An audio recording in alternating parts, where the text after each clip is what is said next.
Good evening and welcome to Fox 6's digital coverage here from our digital studio here at Fox 6 News. I'm Jenna Sachs. I'm Brian Polson. It's You Decide 2022 spring election, the April election, and there is an awful lot on the ballot, although there's one race we're going to be talking most about, which is, of course, the race for Milwaukee mayor, the first contested race without an incumbent for Milwaukee mayor in 18 years. And we are coming to you live on fox6now.com and also the Fox 6 Facebook page and YouTube. But before we get into all of our election night coverage and analysis, updating you on results, I'd like to show you what we're working out of here tonight. This is our Fox 6 digital studio.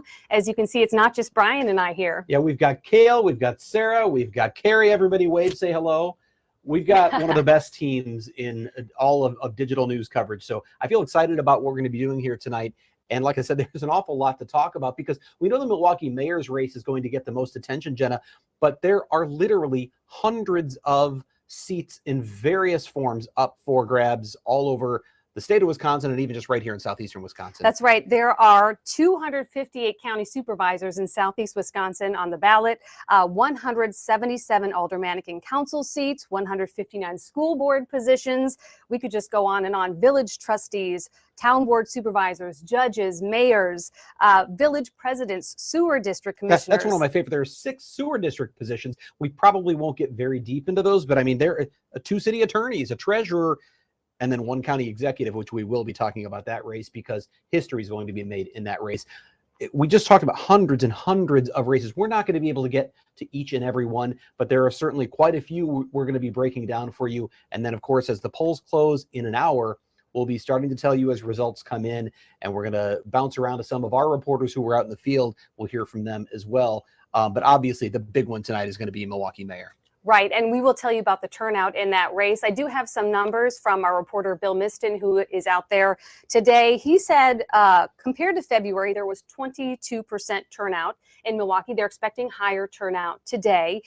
So far, Bill reported that 8,500 people had voted in person absentee in Milwaukee, and he said that more than 28,000 absentee ballots had been returned, which is 5,000 ballots more compared to the February mayoral primary, and they are hoping for between 25 and 30% turnout in Milwaukee for this race. That's a prediction by Milwaukee's top election official. And I think when we're used to talking about the scale of a presidential election or a gubernatorial race, 28,000 votes in advance may not sound like a lot, but in just the city of Milwaukee, for a mayoral race, 28,000 votes. That's certainly more than we saw in the primary. And if you just look at the sheer numbers, that's more votes than Bob Donovan got in that primary total. So that's a significant number of votes that are already in that will be counted after the polls close. They haven't started counting them. They're locked in storage. They will break those out at 8 o'clock and start counting them with all of the rest of the election totals that we get from people who voted today. But obviously the numbers are already larger than we saw in February, and we'll just see how high they go here today. Right. In February, 61,000 total votes were cast in that election in Milwaukee. And we do have 2 candidates with a lot of name recognition on the ballot in Milwaukee running for mayor. We have acting mayor Cavalier Johnson, and we have longtime alderman Bob Donovan on the ballot. 2 candidates who have some things in common and some things that are absolutely not in common. Obviously, one of the biggest things they have not in common is experience. Bob Donovan, 20 years as an alderman. He's 65 years old. And then you look at the youth of Cavalier Johnson, 35 years old, is just elected to the Common Council in 2016. So obviously a rising star in politics. Maybe 2 people at different ends of their career spectrum, but we'll see what the next step is for each of them here tonight. And it's a very big election for Milwaukee. We could elect our first African-American mayor in the city. It's the first time we've had a race for mayor where Tom Barrett has been on the ballot for almost 20 years. It's funny to think about this, but I was looking at some old notes from when I started at Fox 6 News, which was in the spring of 2004. So that's 18 years ago. And in my notes from the news that day, it was the inauguration of Tom Barrett as the mayor of Milwaukee. 18 years ago, that's the last time we've had a new mayor in Milwaukee. We're going to have a new one after the vote tonight. And this person will fulfill the remainder of the 2-year term that Barrett vacated when he became Biden's ambassador to Luxembourg.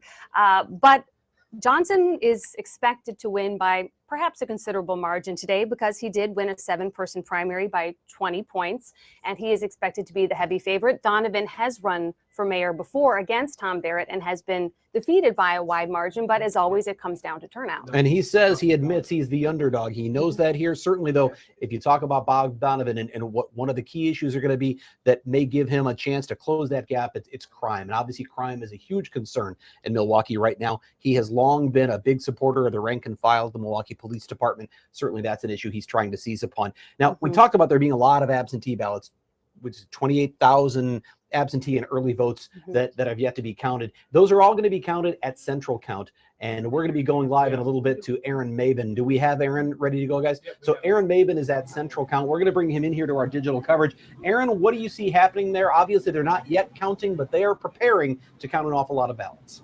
Yeah, just want to make sure y'all can hear me okay, right? We hear you just fine. Can. Okay, great. Jenna and Brian, good to see you both. So we're here at Central Count. This is the hub for the absentee ballot counting happening. So I'm in this warehouse. I kind of want to position my camera. I'll go this way for you. And you can see that there are dozens of workers kind of counting the ballot. And this man walking right here, he's an inspector and looking over, just making sure that everything's going okay. So they started counting absentee ballots in the city of Milwaukee at 9 o'clock this morning. And they're kind of close to wrapping up, I would say, actually. Because we just got a few minutes ago, a woman went over the megaphone and she said that all the wards are placed out so people can continue to process those and work through those. And then at 7:30, the absentee ballots that are at City Hall will come here, so then they'll count those. But I think they'll be done around 8 o'clock, 8:30. So some work going on, but they've definitely slowed down since I got here around 3 o'clock. So what's it like over there? Is it rather quiet? Is everybody concentrating? Is there an energy in the air? What does it feel like over there? You know, it's really funny when I got here because I'm a big sound person and I could hear the papers opening, the pencils going off, and then them running through the machines, and it kind of sounded like a printer. So all these workers, their tables are filled with ballots. They unfold it, they'll count it, and then they will run it through this tabulation machine. So the slowest part is them actually going through the paper part, but once it tabulates, all that happens really fast. So it was buzzing at one point, but they've slowed down as they started to process the absentee ballots that some of you who live in Milwaukee sent in. Aaron, I may need to have you get us some clarification because I think I just said something that contradicts what you just told us, which is I was under the impression they didn't start counting these until polls close at 8 p.m. You're saying they've actually already counted many of these. Can you help clarify that? Correct. So absentee ballots are already being counted. These are absentee ballots that were sent in to Milwaukee.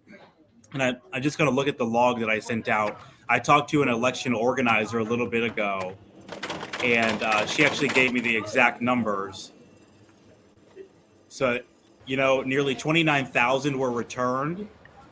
So 35,000 absentee ballots were issued, 29,000 were returned, and over 6,000 are still outstanding. So the counting, we're told, started at 9 o'clock this morning. And then around, let's say 5:43, we were told that they were about 62% finished with the counting. We don't have those numbers, but we do know that they are already going through an opening and processing the absentee ballots here. So if they're expected to wrap up around 8 p.m., what happens then?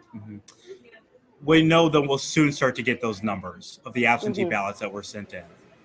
I know that if you look back to the governor's race, and I remember that being a long night here when we covered the race between former Governor Scott Walker and now, of course, Governor Tony Evers. And that night it was a neck and neck race, extremely close.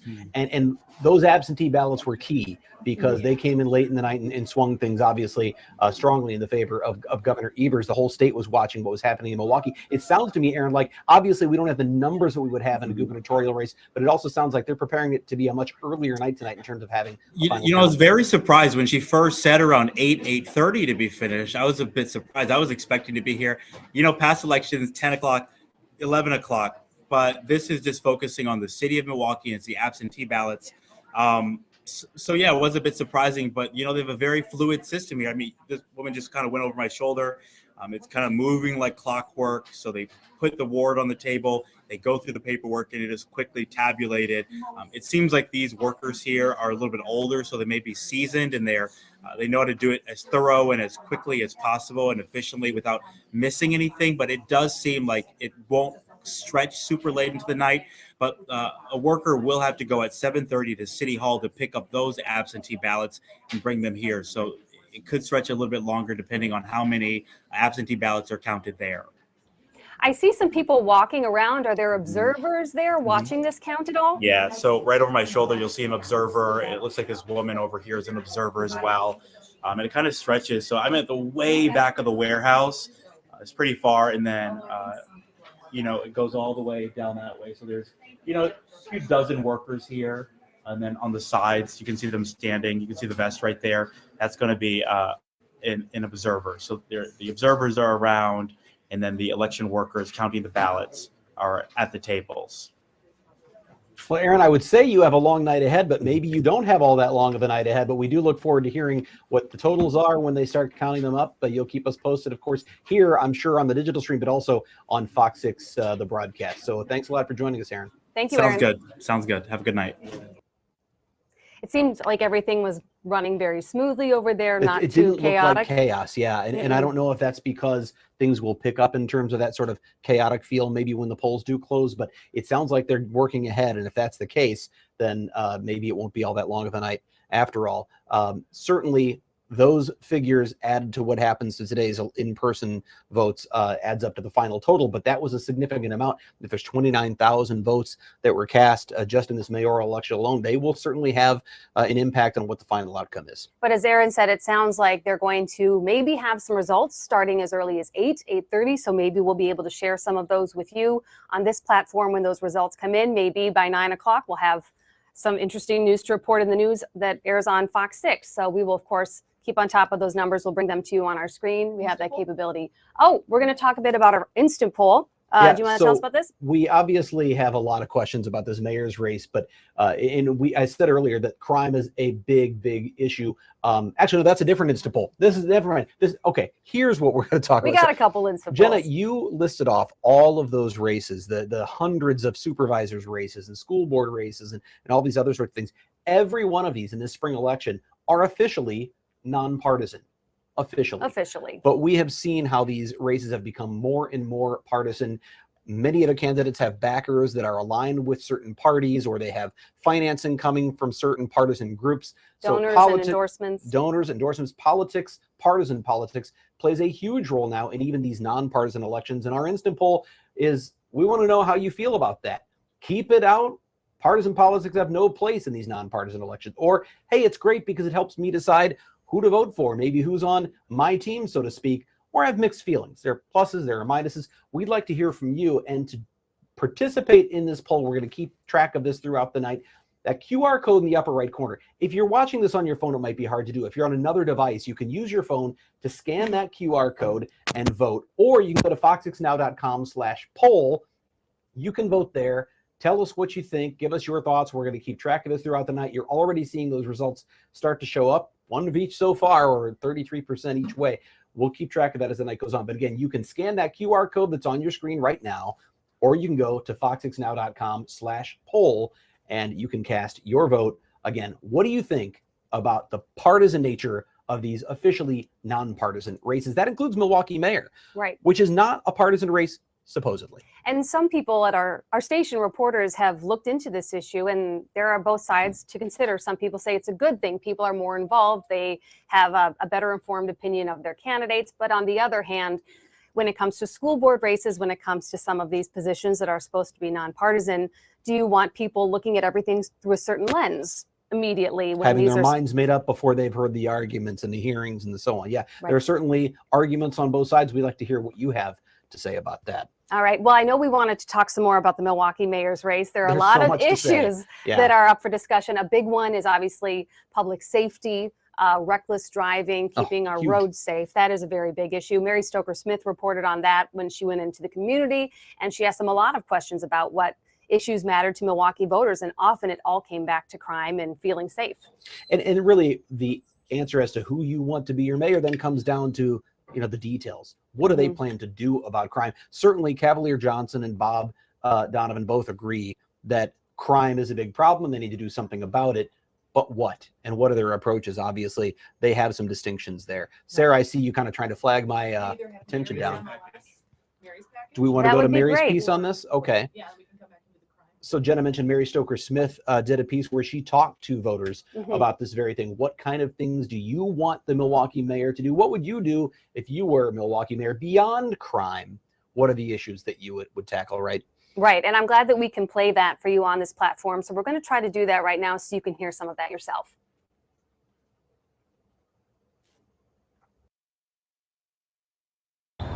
This spring brings a sense of change to Milwaukee, and it's not just the weather. Milwaukee voters will elect a new mayor. Change we so desperately need. Milwaukee has a decision to make. So, what motivates your decision? What do you want? I don't want lip service. I'm tired of it. Mr. Bob Donovan and Mr. Cavalier, I want to hear some real talk. We looked for that real talk from 15 people in 4 locations: Bayview, Southside, Northside, and Eastside. All right, so here we go. Pick an envelope, any envelope. You pick one, and you're going to answer it. Sure. But you got to read it out loud. Okay.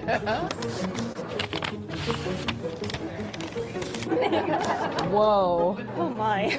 I wasn't prepared for that. I got a lot of, You really want me to answer this? Oh boy. If you were mayor for the day, What would be the issue you would address first? can I pick 2? Gun violence. I can't even let my son go outside and play by himself. There was a shooting in my building. The best thing that the mayor can do is really focus on making it a safer city. It's easy to name priorities. More accessibility for healthcare in general. Mental health. Massive amounts of potholes. Funding for black businesses. We're very segregated. It's the cars. This is still the cars. Tougher to identify solutions. I want to see a crackdown on crime. I literally just had a moment with the Kia boys a few days ago where there were 2 Kias on Capitol driving crazy, and I was trapped in between both of them. And letting the criminals know, like, hey, you steal a car, then you're going to be behind bars. He needs to create a space for kids. Because the reason these kids are stealing cars is because they're bored. I don't care what someone's saying, what they're going to do about fight crime. To me, that's just a statement. I've heard it since I was a little girl. Promises are easier to make than keep, so the mayor won't get an automatic buy-in. Even when you ask me these questions, I'm like, what is he going to do for me? But he will get a city How do we go forward after the election? ready for a new season. Whatever side you're on, we all want the city to be safe, and we want our kids to be safe, and we want to feel safe. We all just have a different way of going about it.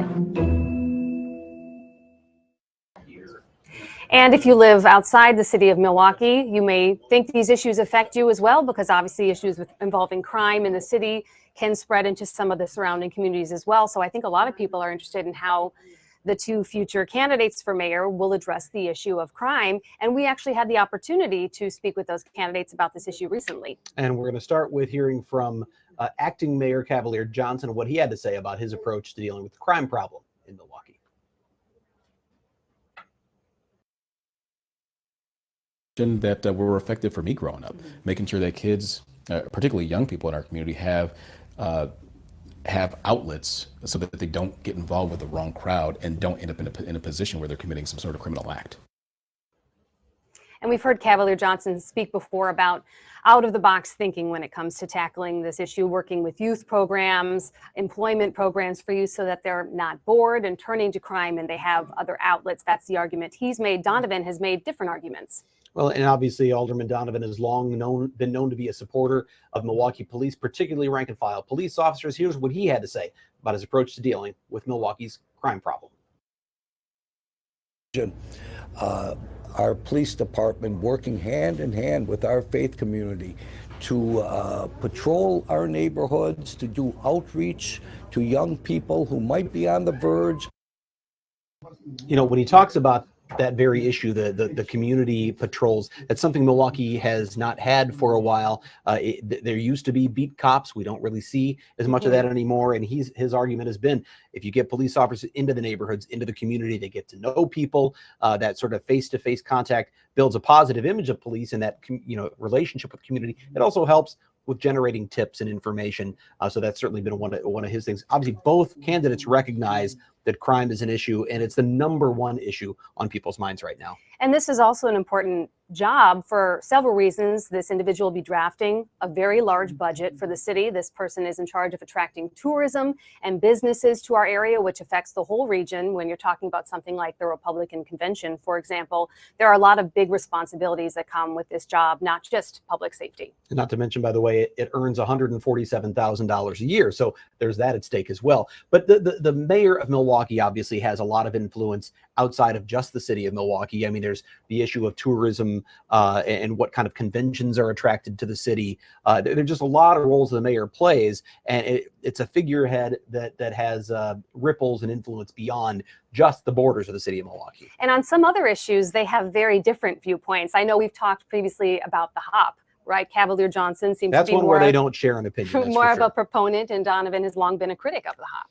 Yeah, we've done stories, the Fox 6 investigative team, where we've looked at issues with ridership on the hop and whether or not it is able to pay for itself, or how much money taxpayers are on the hook to keep what is in place still operating. Cavalier Johnson wants to see the hop expanded. He sees that as part of his larger vision for expanding public transit and connecting the city. He wants to go beyond the hop, but connect the city to the suburbs, bring more workers into the city, and make it a place where people want to live, young urban professionals. He sees that as sort of his vision for growing the population of the city of Milwaukee. Bob Donovan looks at it and says, this is an expensive system that if you expand it is going to cost a whole lot more money. We looked at proposals that have been discussed behind closed doors in the city to spend as much as $330 million expanding the hop. It hasn't been discussed in a public meeting, but that's obviously a lot of money.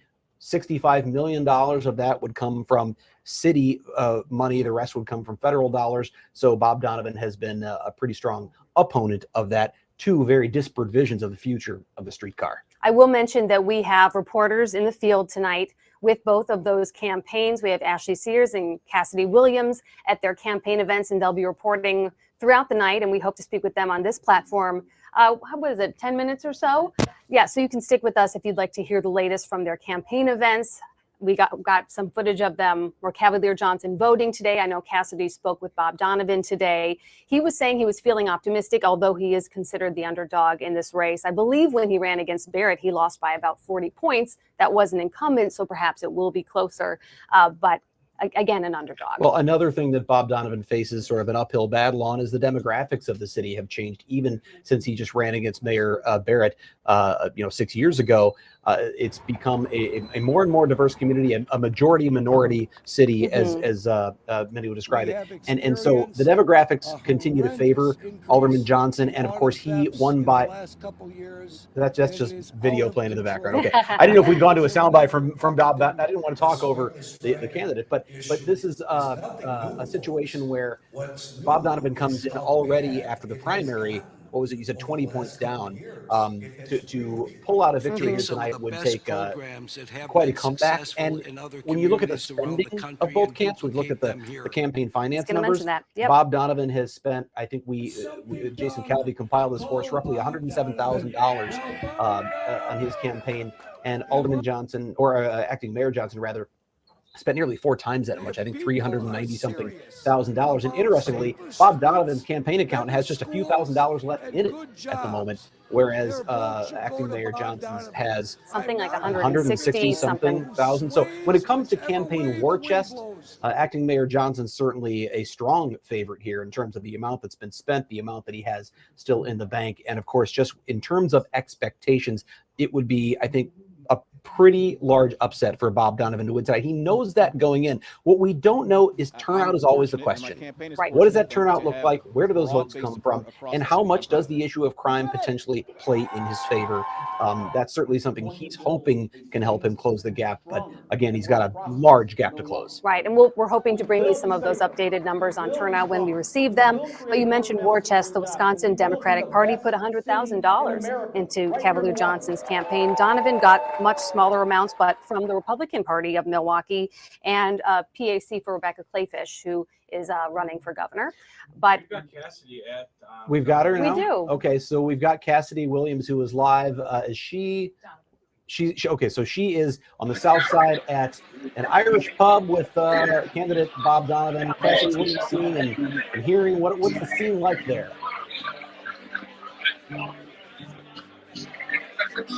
Well, it has been a party all afternoon. Seems like maybe the Wi-Fi signal is. Do we have her back? You still there, Cassidy? Can you hear me? Now we can hear you. I can hear you. Can you hear me? Yes, yes, now we hear can. You. Okay, I'll try not to move. I'm going to stay in this exact spot so you can hopefully see everything. So it's been a party here really all afternoon. Bob Donovan supporters, he's told me earlier he knows he is the underdog in this race. Talking to people, he told a supporter, whatever happens at this point is in God's hands. He'll be okay with it, but they are still hopeful, even though they know they are the underdog. They know they've been outspent 4-1 compared to the Johnson campaign, but they are here and they will be waiting the results that should be coming in once polls close at 8. All right, Cassidy, thank you very much. She's obviously in a loud pub environment, and by the way, an Irish pub, that is Bob Donovan's environment. And I will say, from covering these campaign events in the past, the Wi-Fi is notoriously bad. Sure. Getting an internet signal is like at a Bucks game, right? There's a lot going on in one area, so sometimes it can be a little rough. But it sounds like he is still feeling optimistic despite being an underdog in this situation. And I will say Bob Donovan has some very devoted supporters of his, and I'm sure quite a few of them will turn out tonight. We've met quite a few of them over the years. When we talk about the differences between these candidates, Bob Donovan, raised on the South Side, born in 1956. He's a member of multiple Irish organizations. He is a true and blue South Sider. So he is in his element there. We've got Cavalier Johnson, whose camp is downtown at the Hilton. We're going to be hearing, obviously, from Ashley Sears in a little bit from there. Again, Cavalier, 35 years old. He became a member of the Common Council in 2016, I believe acting or Common Council president in 2020. So a relative newcomer. And obviously they're going to have very different perspectives on how to accomplish things in the city, by generational reasons perhaps, but also by experience and life experience. But they are both from the city. And it's hard not to step back for a moment and recognize that this is potentially an historic night for the city of Milwaukee. Acting Mayor Johnson, already the first acting mayor, African-American mayor of the city of Milwaukee, could become the first African-American mayor of the city. And I was talking to Ted Perry about this because Cavalier Johnson was heavily involved in the YMCA early on as a younger man, and he was literally doing all the jobs you do at the YMCA. He was handing out towels. Ted Perry told me a story that he remembers Cavalier Johnson handing him a towel. It wasn't that long ago. He said he knew him as a young guy named Chevy, who was a really nice guy, but to have thought, just a short number of years later, he would be potentially becoming the first African-American mayor of the city of Milwaukee. Pretty remarkable turnaround in a short amount of time. Right, and that's some news we may be bringing to you in a bit. Marvin Pratt, acting mayor. That's okay. So misspoke. He would not be the first African-American acting mayor because of Marvin Pratt, but he could become the first African-American mayor of the city of Milwaukee. Okay. Should we talk about some other races, you think, or should we? What do you think? Well, I know we're going to be heading out to talk to Ashley soon, but there's. She said okay. So Ashley's ready? Okay. No, not ready yet. She's not. She says okay soon. Well, we did say that there's obviously a lot of other things on the ballot, and school board races have become hyper partisan in just the last couple of years, particularly because of the pandemic. Fights over masking, and then of course you add in fights over things like critical race theory and other things. Obviously, there's been a lot of attention focused on school board elections, where maybe in the past there wouldn't have been the same amount of attention, but it's also meant they've become hyper partisan. Right, and we've had reporters cover those issues, showing more signs in communities, more people taking a vested interest, which is good, but at the same time, it does bring politics into jobs that are not supposed to be partisan. We are told that Ashley Sears is ready to go. She is with the Donovan camp. There she is. I see Ashley. Hello. Hey, Ashley. Can you guys What's see me what's okay? going on Hear over me? there? How's it look? We see and hear you great. Hi there. Yeah, so the doors are just opening here. I want to give you a look at this right now. I'm going to take you on a little tour here. I got booted from the table I was sitting at because the party is starting. So I'm going to take you here. We're at the Hilton downtown. People are lined up right here. They're going to start filing in here to the Crystal Ballroom downtown at the Hilton. And we're expecting this place to be kind of packed tonight. There's a confidence in this room right now. People are feeling pretty good.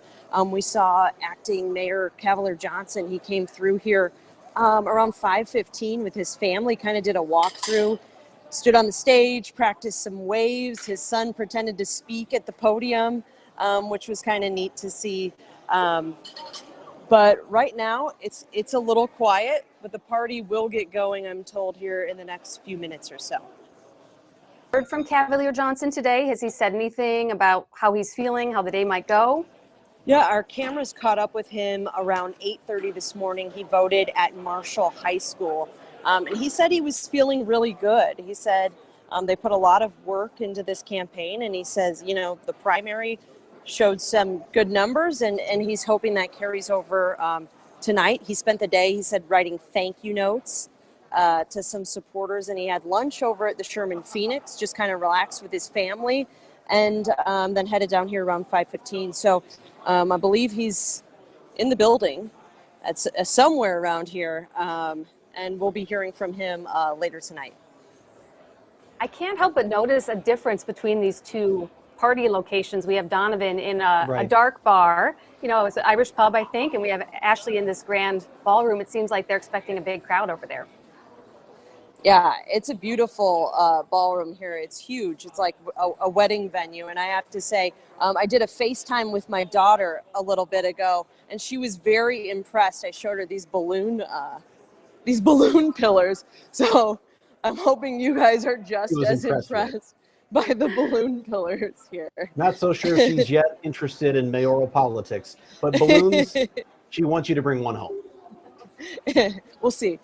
Do you have any idea what's of most interest to his supporters in this race? Have you had the opportunity to hear from any of them throughout this campaign? You know, it's like what a lot of Milwaukee is saying. People are interested in curbing gun violence and stopping reckless driving, and they're hoping that he's the man who can do this. I know people are saying, you know, he's someone who grew up here and faced a lot of the same issues that a lot of Milwaukee faces today, and they're hoping he's the man that can bring some changes.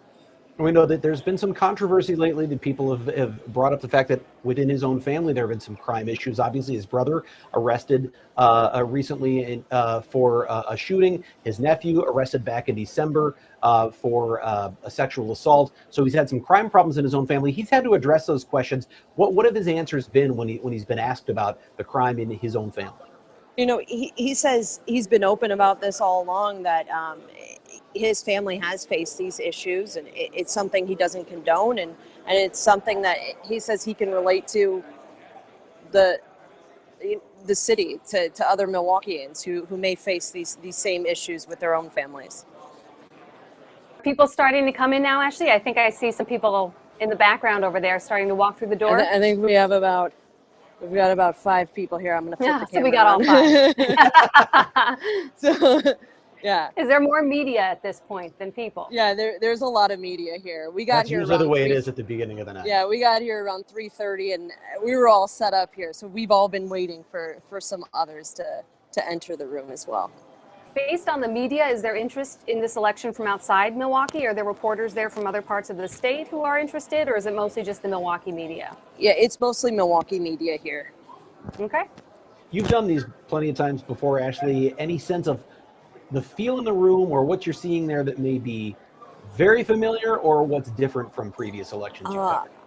I feel as though, you know, I know this is all anecdotal, but I feel it's very relaxed. You know, a lot of times you come to these election parties and people are nervous, and you can kind of sense that energy from the campaign, from the people who handle the press and whatnot. And everyone is just very relaxed here today. So That's why I say there's more confidence in this room than I'm normally You interpret used to. that as confidence, that casualness as a confidence in the potential outcome here tonight.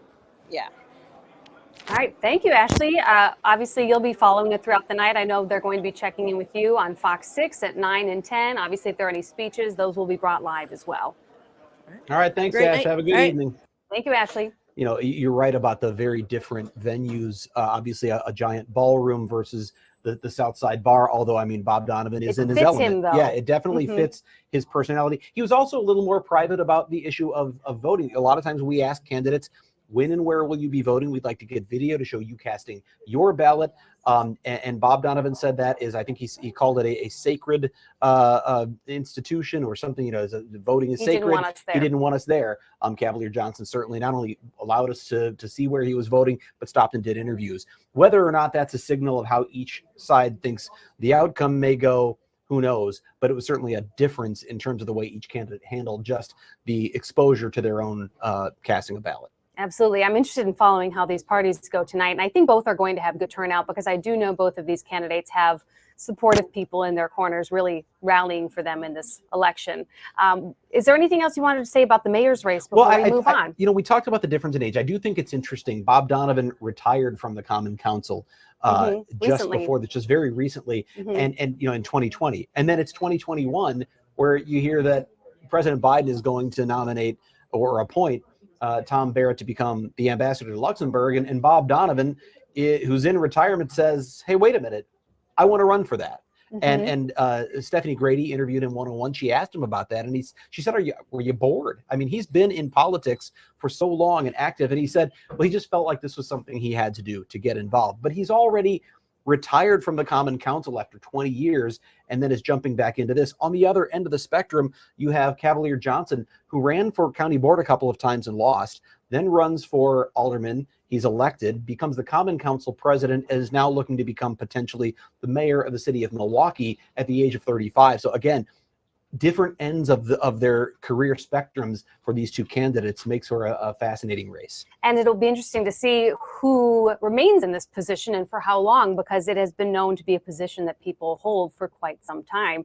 So will he, if he's elected tonight, will he stay in this position for a while? Will it be a launching point for something else? It can be. So it's a very big race and a lot of people are interested. I think if you go back to, it was 1960, there have been 4 mayors in the city of Milwaukee. So, you know, 60 plus years and 4 mayors. This is a position people, when they get it, they don't leave it very quickly or very easily. So I know another reason a lot of people are going to the polls today are because of the various referenda.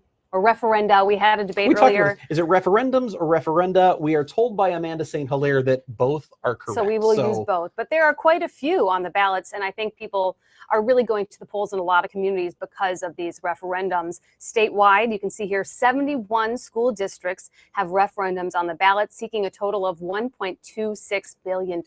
Billion, I mean, that's a B. Well, you think about this for a minute. If we had a statewide election, do voters want to approve a $1.26 billion tax increase for the state of Wisconsin? That would be a huge story. That would be a very controversial proposal.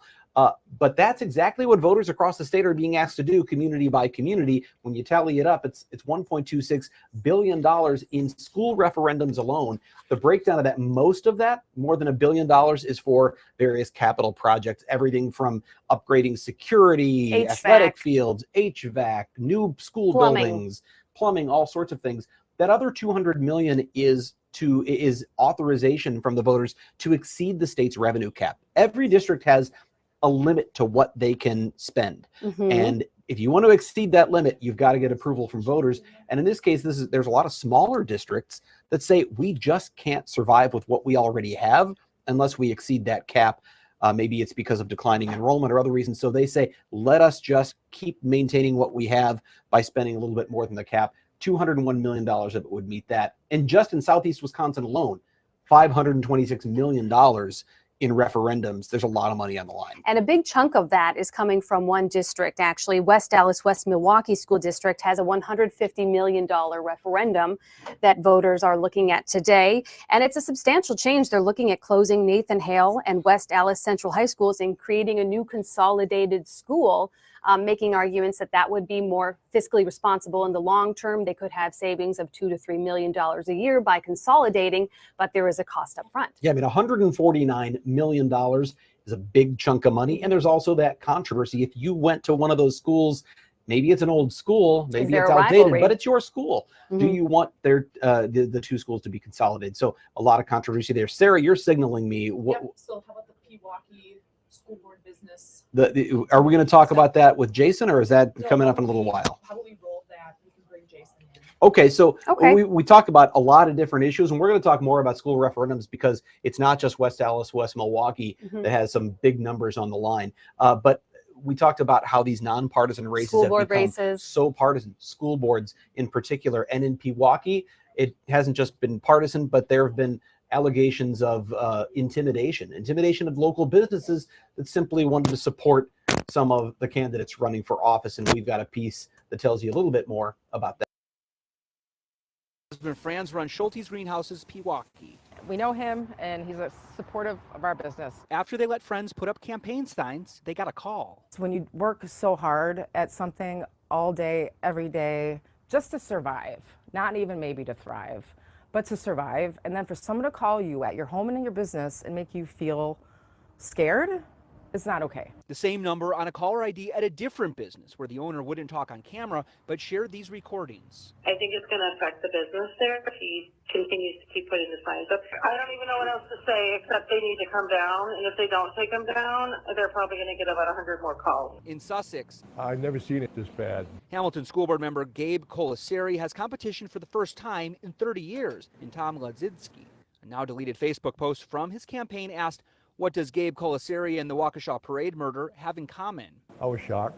The gist, Colaseri plans a campaign event with progressive-backed appeals court candidate Judge Lori Kornblum, who several years ago worked under John Chisholm. What does that have to do with running for school board? Called and emailed Ladzinski, and he didn't respond. As voters decide the fate of your schools, We're mad.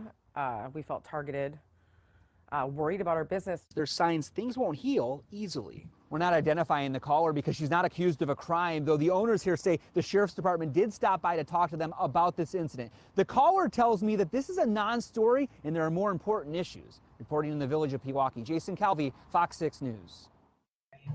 Through the magic of digital media, Jason Calvi is already right here with us. Jason, that's such a fascinating story. And it may not be the only place, probably isn't the only place where things like this are happening, but that audio that you had, the actual audio of that kind of a phone call, what were you hearing from the business owners you talked to? I know not all of them wanted to talk on camera, but how do they feel about receiving these phone calls when they were just trying to put up signs to support a candidate they liked? And they didn't realize that this was something that was happening to other businesses. The greenhouse, which was not where the audio came from, they thought they were the only ones getting these messages about the signs up on their property. They allowed one of their friends to put up a sign, and another friend put up a sign, and then the calls came, right? And that's what we explained in the story. And they sat on it for a while. They're like, okay, what's going on here? And as they thought about it, and as they talked with other businesses and found out that actually there were other businesses that were impacted, then they said, uh-oh, maybe we need to start talking about this because this is not right to be challenging businesses. And that's why they came forward. They were worried because they're in a small village there. Everybody knows who the greenhouse is, and they're worried about alienating customers. But they said we had to speak out because it's not right that they were challenged. They felt challenged by these people. They either take the signs down or change their policies about their signs. Well, I think the fact that the business where the audio came from didn't want to be identified says a lot about that sensitivity of where they are in this, because this is officially a nonpartisan election. It's a school board election. There's trustees being elected to the council, but yet it's become so hyper-partisan that as a local business, you don't want to alienate half of your potential customers. And yet just by putting up a sign in this nonpartisan election, you've found yourself in the middle of a huge controversy. Exactly. And we're seeing this across the state, really, with these school board races. I mean, they have become, as I said, the culture, the front lines of the culture wars. I mean, think about how the last 2 years have played out with these heated school board meetings where parents on both sides have been fired up for various issues. We're talking about academics. We're talking about how diversity is handled in the classroom, how topics like race are discussed in the curriculum, how things like masking and social distancing and all that plays out in the classroom. They have been the topic of fierce debates. Progressives, conservatives have been investing tons of attention on these school board races. They really see it as the future of the community, right? Because the schools, they train, they help our children to grow and to become, adult members of society. And so they're really seeing this as a place to make a stand and for the future of our country and the future of our society. There's engagement, right? I mean, engagement's a good thing, but sometimes maybe the manner of that engagement is the real question. And endorsements as well. Political parties have offered endorsements in a number of these races, right? Yeah, with the school board races, we're seeing, political parties now, all of the races on the ballot, every single race on the ballot this April, they're all nonpartisan, officially nonpartisan, right? Officially, we say that over and over again because they're pretty partisan. Yeah, right. Yeah. So there's what that means, we say nonpartisan, is there's no D, there's no R after each person's name. So in a partisan election, when we have the governor's race or the Senate race, you can see D, R, I, independent after the person's name. On the school board races, on the town trustees, all of that, there's no D, there's no R. It's just nonpartisan. So Cavalier Johnson, he's on the ballot for mayor of Milwaukee as nonpartisan, even though he himself is a Democrat, right? And there are arguments for and against why that could be helpful. I mean, you look at those statewide races.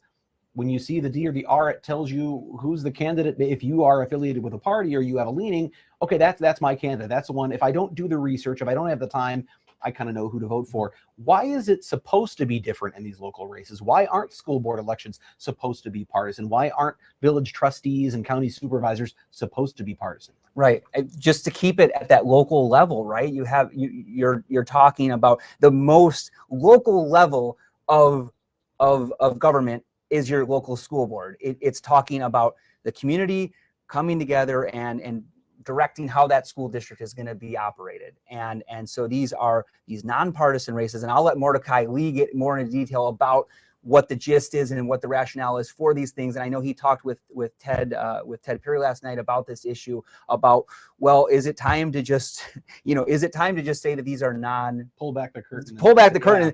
But, as you said, it allows people to quickly identify their candidates based on who's backing them. So as you mentioned, they're being backed and endorsed by the Republicans or the Democrats in a lot of these school board races. And not just school board races, Right. trustees, Mhm. Those are a little more partisan, but you also spoke with someone in that story who was running for a different race, and there were campaign ads involved. Right. Facebook posts that were linking them to Waukesha parade tragedy. Yeah. This was a case involving the Hamilton School Board, and the incumbent there, he's been running for 30 years. Never once has he had a challenger. He had one write-in challenger one time, but we're seeing a lot of interest in people running, right? And I know Mordecai Lee says, the more candidates, the better. It helps with democracy and things like that. So we're seeing a lot of people running. We saw some of these primaries where you had 9, 10 people running to be on school board, which maybe we haven't seen in the past. People are fired up on both sides here, and they want to have their voices heard, and they want to make changes for the future based on what they're seeing play out at the local level here. You know what strikes me right here, guys, is we've done so many podcast episodes the last couple of years during the pandemic where we've been in separate rooms, where we've been on Zoom. To have the three of us together is kind of great. It's kind of nice to have this. And I almost want Sarah Smith to throw out an off the record question. If you haven't listened to our podcast, I'm going to plug it, by the way, since we're on digital media. If you haven't listened to Open Record, subscribe to Open Record. Send us your off the record question. We do have a lot of fun doing that. It's also a great way to talk about some of these things in depth, which we're getting to do here on this digital feed tonight. I was going to say, Jason, while we have you, you're the expert on all things politics at our station. What to you are the most interesting races tonight? What will you be following the most closely? I think one of the things is the school board races, because we are seeing across the board, across our region. I mean, from Kenosha up to to Heartland, Hartford. I mean, everywhere they're having these big school board races, and so just to watch and see where does the community stand. I mean, there's clear distinctions. There are slates of candidates on the left and on the right, and they don't have a D or an R next to the name, but they're definitely coming from a conservative or a progressive perspective to see where do the communities go on these particular issues, because they really play out into all those debates we've had over the last 2 years about the future of our schools. So that's one, is to look at how the school board races play out. The other is incumbents, right? We have in the suburbs of Milwaukee, Brookfield, for example, Waukesha, where you have the incumbent up on the ballot, facing off against a challenger, and to see, are there waves of changes coming in and kind of will wipe them out of office, or will their stability in time of challenge will that continue to be leading their respective cities, Brookfield, Waukesha, et cetera. Cudahy as well also has an incumbent on the Well, you know, ballot Jason, as well. in southeast Wisconsin, there are 25 mayoral races, but most of them are uncontested. Right. I think there are 8 that are contested. So, you know, there's that, you know, which way do you prefer it? If they're uncontested, there's sort of no choice for the voter. I mean, okay, that's who it's going to be, unless there's a write-in candidate who's going to garner enough support. But in these contested races, obviously, a lot on the line, some very interesting races there. Yeah, and you're right. 17 races are uncontested right now. Yeah. So, And that's just in southeast Wisconsin, right. an 11 county area. There, For the mayoral races. So you can see, even though we were just talking about how people were fired up and they wanted to run for local office at the school board level, across the board, we're seeing some of these races for county supervisor positions in Waukesha, in Milwaukee, where there's absolutely nobody. There's just the incumbent. He or she will go on to continue office. No challenge, right? So you see people are fired up at the local level, but at the same time, some of these races still are uncontested. Well, you mentioned races with a challenger. I find the Waukesha race really interesting, the mayor's race with Sean Riley, considering some of the statements he made about leaving the Republican Party. I wonder what will happen in that race, if those statements will hurt him, even though he is traditionally more conservative. He's facing off against someone who is also conservative, and I wonder if those comments and leaving the party will make an impact in that race. What do you think? Right, and that's one of the things that when I'm talking about, like, is there kind of these waves of change that will sweep away the incumbents?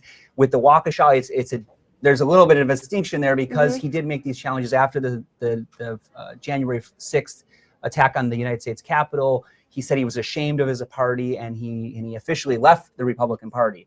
Again, on the ballot, you're not going to see an RD, Green, whatever. You're not going to see the names of the parties, but he himself personally was Republican, left after the January 6th. After the January 6th. That's in the city of Waukesha, in Waukesha County, one of the most conservative counties in the state of Wisconsin. Yeah, exactly. It's the WOW counties, the red. I mean, this is the heart of Republican politics here in the state of Wisconsin, in Waukesha County, and the leader of that city, no longer Republican. Does that mean that the voters there are going to, go for the challenger, who's a newcomer here? Those are the questions that we're looking to see. And how many minutes until the polls close? What time is it? Yeah, 10 minutes, something like that. So, getting excited? Yeah, exactly. This is your Super Bowl. I was just going to say, is this because I wonder if it must be hard for you with so many races you've covered. You probably want to cover them all tonight. As a political reporter, this is your Super Bowl. That's right. No, and people are wishing me like happy election day, like it's a holiday. And it is. We should all celebrate democracy, and what a great day to celebrate on election day. And while Jason's here, I think we want to take a look at our Insta poll. The question we asked earlier is, how do you feel about partisan politics in a nonpartisan election? So this is perfectly appropriate, don't you think? I mean, look at the votes. It's essentially split right down the middle. And mixed feelings. I think a lot of people have mixed feelings about it. I think this supports what we already suspected. And we're doing a switcheroo that's on a you great right now. way for We're us to introduce our next guest when he comes out, which is Mordecai Lee's going to talk to us. But looking at these numbers, again, most of the people here say they have mixed feelings about it. So there's some pluses, there's some minuses, and then a split right down the middle on those who say keep partisan politics out of these local races, or it's great because it helps me decide. I almost kind of love, it seems perfect that it's split right down the middle. Mordecai Lee here joining us. What do you make of those numbers, and do you agree that is sort of a perfect representation of what we're dealing with? I think this is prototypical of the American voter, the Wisconsin voter, and the Milwaukee voter. We're just divided. These are tough issues. These aren't sort of 90-10 kinds of issues. But it is sort of a holiday, and I like what Jason said. In fact, 100 years ago, in some states, Election Day was a holiday. Everything was closed because they wanted to encourage people to vote. And most importantly, the bars were closed because in those days, drinking... Bob Donovan wouldn't stand for that. That's right. But in those days, there was a close link between who was the barkeeper and who was controlling votes, and they were very active in machine politics. Professor Lee, I know you offer us analysis. Mordecai, I know, but you were a professor for many years. I am a professor. So I'm interested in what trends you're looking at tonight. Obviously, we like to look at the big picture. What do all these elections mean? What are you keeping an eye out for? The trends to look for, first of all, are turnout in the city of Milwaukee. After all, the turnout was about 22% in the February primary, which is sort of okay, medium. I think we were expecting slightly more. But primaries always have less than that. I think the question is, how many more voters will vote tonight compared to then? There were about 60,000 votes cast with that 22% turnout. out of the city of Milwaukee. I think it's about 300,000 or so registered voters. I'm betting that tonight we're going to have much better than 22%. I mean, I saw Bill Miston's stories. He was standing in front of some pretty empty sidewalks during the day. He was talking about people just trickling in. But I still think that compared to the 22% who voted in the primary, I'm betting on at least 33% and maybe as high as 40%. Well, we saw that in the absentee and early vote numbers. Those were certainly up from the primary. Right. And then the question becomes, did the absentee voters just take away from the people who vote today? Or is this a kind of an add-on? Is it a supplement? Is it an easier way to vote and therefore more voters will come? The key to, I think, understanding these kind of contested elections is it's sort of like a schoolyard fight. You know, when there's a schoolyard fight, what did we all do? We ran downstairs, we ran to the schoolyard, we wanted to watch because fights are interesting. This fight over who the next mayor of Milwaukee is, this is a big fight and people understand that. You know, the city of Milwaukee, or all cities compared to state government, U.S. Senate, city government touches people. It touches people in their lives. It's a very concrete kind of government. This isn't a performative politics kind of thing. People know if their garbage is being picked up routinely, and if the garbage people are noisy or not, or if they spill things. They want to know about how fast the police response is. They want to know how good the fire response is. They want to know how quickly their street is going to be plowed. These are things that really get people to vote, absolutely. So I think when we see votes today, and maybe there are drop-offs for school districts or some village boards or whatever it might be, the marquee race is the mayor's race, and it's an important race because people know what the city government does compared to other levels of government. When you talk about that turnout, though, with the sort of schoolyard fight thing, if people expect the schoolyard fight's going to be a good matchup and it's going to be close, there's even more people who want to see how this is going to turn out. If they think it's going to be a bloodbath one-sided, maybe not so much. Does that potentially impact the numbers here? If people look at this and they think Bob Donovan's a huge underdog, the outcome is already sort of foreseen. Does that impact the number of people who will take the time to go out and vote? I'm not sure there are that many voters in that category. In other words, there are a lot of voters who say, I don't want to vote, I don't like politics, I don't want to vote. It doesn't make a darn bit of difference who or what party gets elected. But if somebody, an average voter in Milwaukee, has an opinion, I like Bob Donovan, I like Heather Johnson. I think for those who have an opinion to say, nah, but I'm not going to vote, that means their opinion isn't very deeply felt. Because if it's a deeply felt opinion, they very much want to vote. They want to be sure that. Regardless of how much of a landslide they think it might be. Precisely. Because if there's one thing that we can say about Wisconsin voters is they insist on being unpredictable. And when you can predict the landslide, you can predict the squeaker, and it can be not a landslide or not a squeaker. And that's why I think most people who do have opinions about this will be voting. Now, naturally, I think we're going to be seeing an above average turnout in wards that have a predominantly black population, and we're going to see above average turnout in Southside wards that Bob Donovan represented either directly or sort of policy-wise in terms of law enforcement, police, the police union. So those are going to be the two big sort of barbells that we're going to be seeing tonight. But in terms of demographics, a lot has changed since we had an uncontested, or we had a mayor's race really up for grabs without an incumbent on the ballot. How much has changed, and do you think that will make an impact on the results we see tonight, the turnout and the votes? It's very significant because when Tom Barrett got elected 18 years ago, we were not a majority minority city. Now, we're not a majority black city, we're a majority minority city. In other words, it's African Americans and Hispanics and Asians and other categories that make up a majority. But the fact that Milwaukee is no longer a majority white city is very significant. And the results tonight might really tell us. And as for the South Side, when I was growing up, there weren't Hispanics on the South Side. There were just whites. When Father Grappi did his marches, his open housing marches, they would cross the 16th Street Viaduct, and there were hostile crowds, people shouting awful racial epithets at them, throwing stones. And he marched, I think it was every night for 6 months. That's how much Milwaukee has changed for the good. And also, I think we have to talk about residency requirements for cops. Cops did not like having to live in the city. They all congregated on the far south side. Yes, in the same neighborhoods. I went to them. Yeah, there you go. Almost everybody on the street. There you go. The day after the state legislature prohibited residency requirements, they started selling their houses and moving out of the city. Now, I'm not saying that's good. I'm not saying it's bad. But for Bob Donovan, that's bad because there was no captive audience left of voters who lived in the city of Milwaukee and who liked him because they were cops.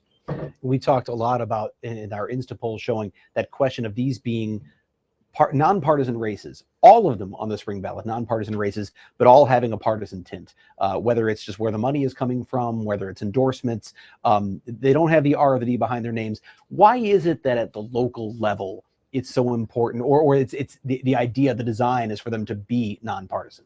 I'll tell you a piece of trivia, but this will be on the final exam. That's a professor. When the socialists first won the Milwaukee mayoralty, I think that was 1910, city of Milwaukee mayor's races were partisan races. And so next to his name was an S for socialist. And there was a D for a Democratic candidate, and there was an R for a Republican candidate. Now, what happened practically the next day politically? The Republicans and the Democrats in the state legislature in Madison decided to make city of Milwaukee mayor races nonpartisan, because they didn't want the voters to be able to find the socialist candidate that much. So it was like a grand coalition of Democrats and Republicans trying to squash this third party. So that's how it went from 1910 to today, that we have nonpartisan races for the mayor of Milwaukee and essentially across the board for all local races. Well, when you talk about school boards, trustees, supervisors, it can't all necessarily be that socialist issue or that question of that, or sort of disguising what parties they come from. Are there actually valid reasons for having these be nonpartisan races, things that are good for local politics? I can argue both sides of it. So please do. Yes. Enlighten us, Mordecai. You know, I think life is based on teams. We believe in the Packers versus the Bears. We like to know who the teams are. When we go and vote for county supervisor today, we don't know if our county supervisor was on the team that was the majority control of the county board, the governing coalition, or if our supervisor was a naysayer, was the loyal opposition. We can't tell because of nonpartisan races.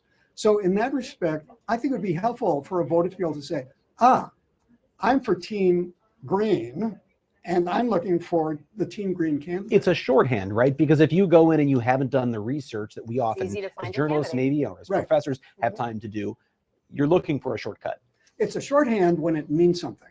In other words, being a Democrat today and being a Republican today has very different meanings, and that's a good thing. I mean, 50 years ago, people said, there's not a dime's worth of difference between the parties. Well, today, there's a dollar's worth of difference between the parties. So that would be the argument for making it partisan. The argument against making it partisan is that if a person who gets elected is an ideologue, let's say a consistent conservative or a consistent progressive, it's almost like they've already decided all the issues. It's like they don't have to hear the debate. They don't have to sit through anything. They don't have to think through anything. They know they're for blank and they're against the other blank. And so it seems to me that the kind of issues that we'd have on a city council or a school board, 100 years, the reformers, the progressives said, there's no democratic way to fix a pothole or a Republican way to fix a pothole. There's only an efficient way or an inefficient and corrupt way. So if really we've de-ideologized what cities decide and what school boards decide, then it should not be partisan. You know, speaking of races that are supposed to be nonpartisan, I would be remiss if I didn't ask about the appeals court race, which is going to impact a great number of people, perhaps in ways they don't recognize. When I've been speaking with people in my community, went out and about, I informed a lot of people that race was going on, and they said, well, what is that? Why does that matter? I'll put up, by the way, real quick, polls are closed, by the way. Polls are closed, 8 p.m. We marked it right here. What do you make of a lot of money being spent and very political involvement? I thought the ads were terrific by the two candidates, because the two candidates were identifying themselves. So one candidate says, I'm the conservative and I'm running against somebody who was appointed by Governor Evers. Well, that makes it pretty explicit. And we've seen judge races in Milwaukee and Ozaukee County where the voters know who, if Scott Walker appointed somebody or if Tony Evers appointed somebody, and then they make their decision, I like that person or I don't like that person. So here you've got a Court of Appeals race that is as explicitly partisan as the Supreme Court races have been over the last 5 or 10 years. It's not just a de facto Republican and a de facto Democrat. It's just people are openly Democratic and openly Republican. And I think that's good for the voters. they know which team is trying to get on the Court of Appeals. Except, of course, when you think about what judges do, they're not supposed to be on a team. They're supposed to rule on the law. So there is that question of, when we start to identify judges by teams, is that really the wrong approach? I think it's important because it's how they see the world. You know, what would make a difference? What's important? If you've got somebody who wants to crack down on crime, that's very different from somebody who says, we've got to figure out a way to get these juveniles to not head towards criminal lives. That's a very different approach that would then lead to very different decisions. They can all be temperamentally good judges. They can be well educated as judges, but their viewpoint, which we as the voters can see very much on the US Supreme Court, we see how explicit those ideologies are.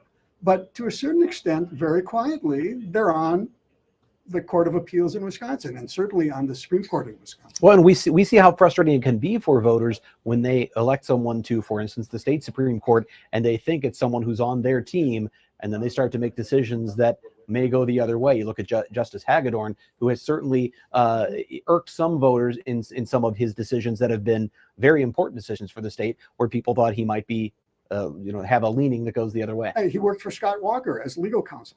Now, so if we could get back to the old days, where a judge like Hagedorn, we would honor and respect, and he'd run, he'd say, I've got this experience, I've got this competence, I ask for your vote, I have the temperament to be a judge. Those were the old days.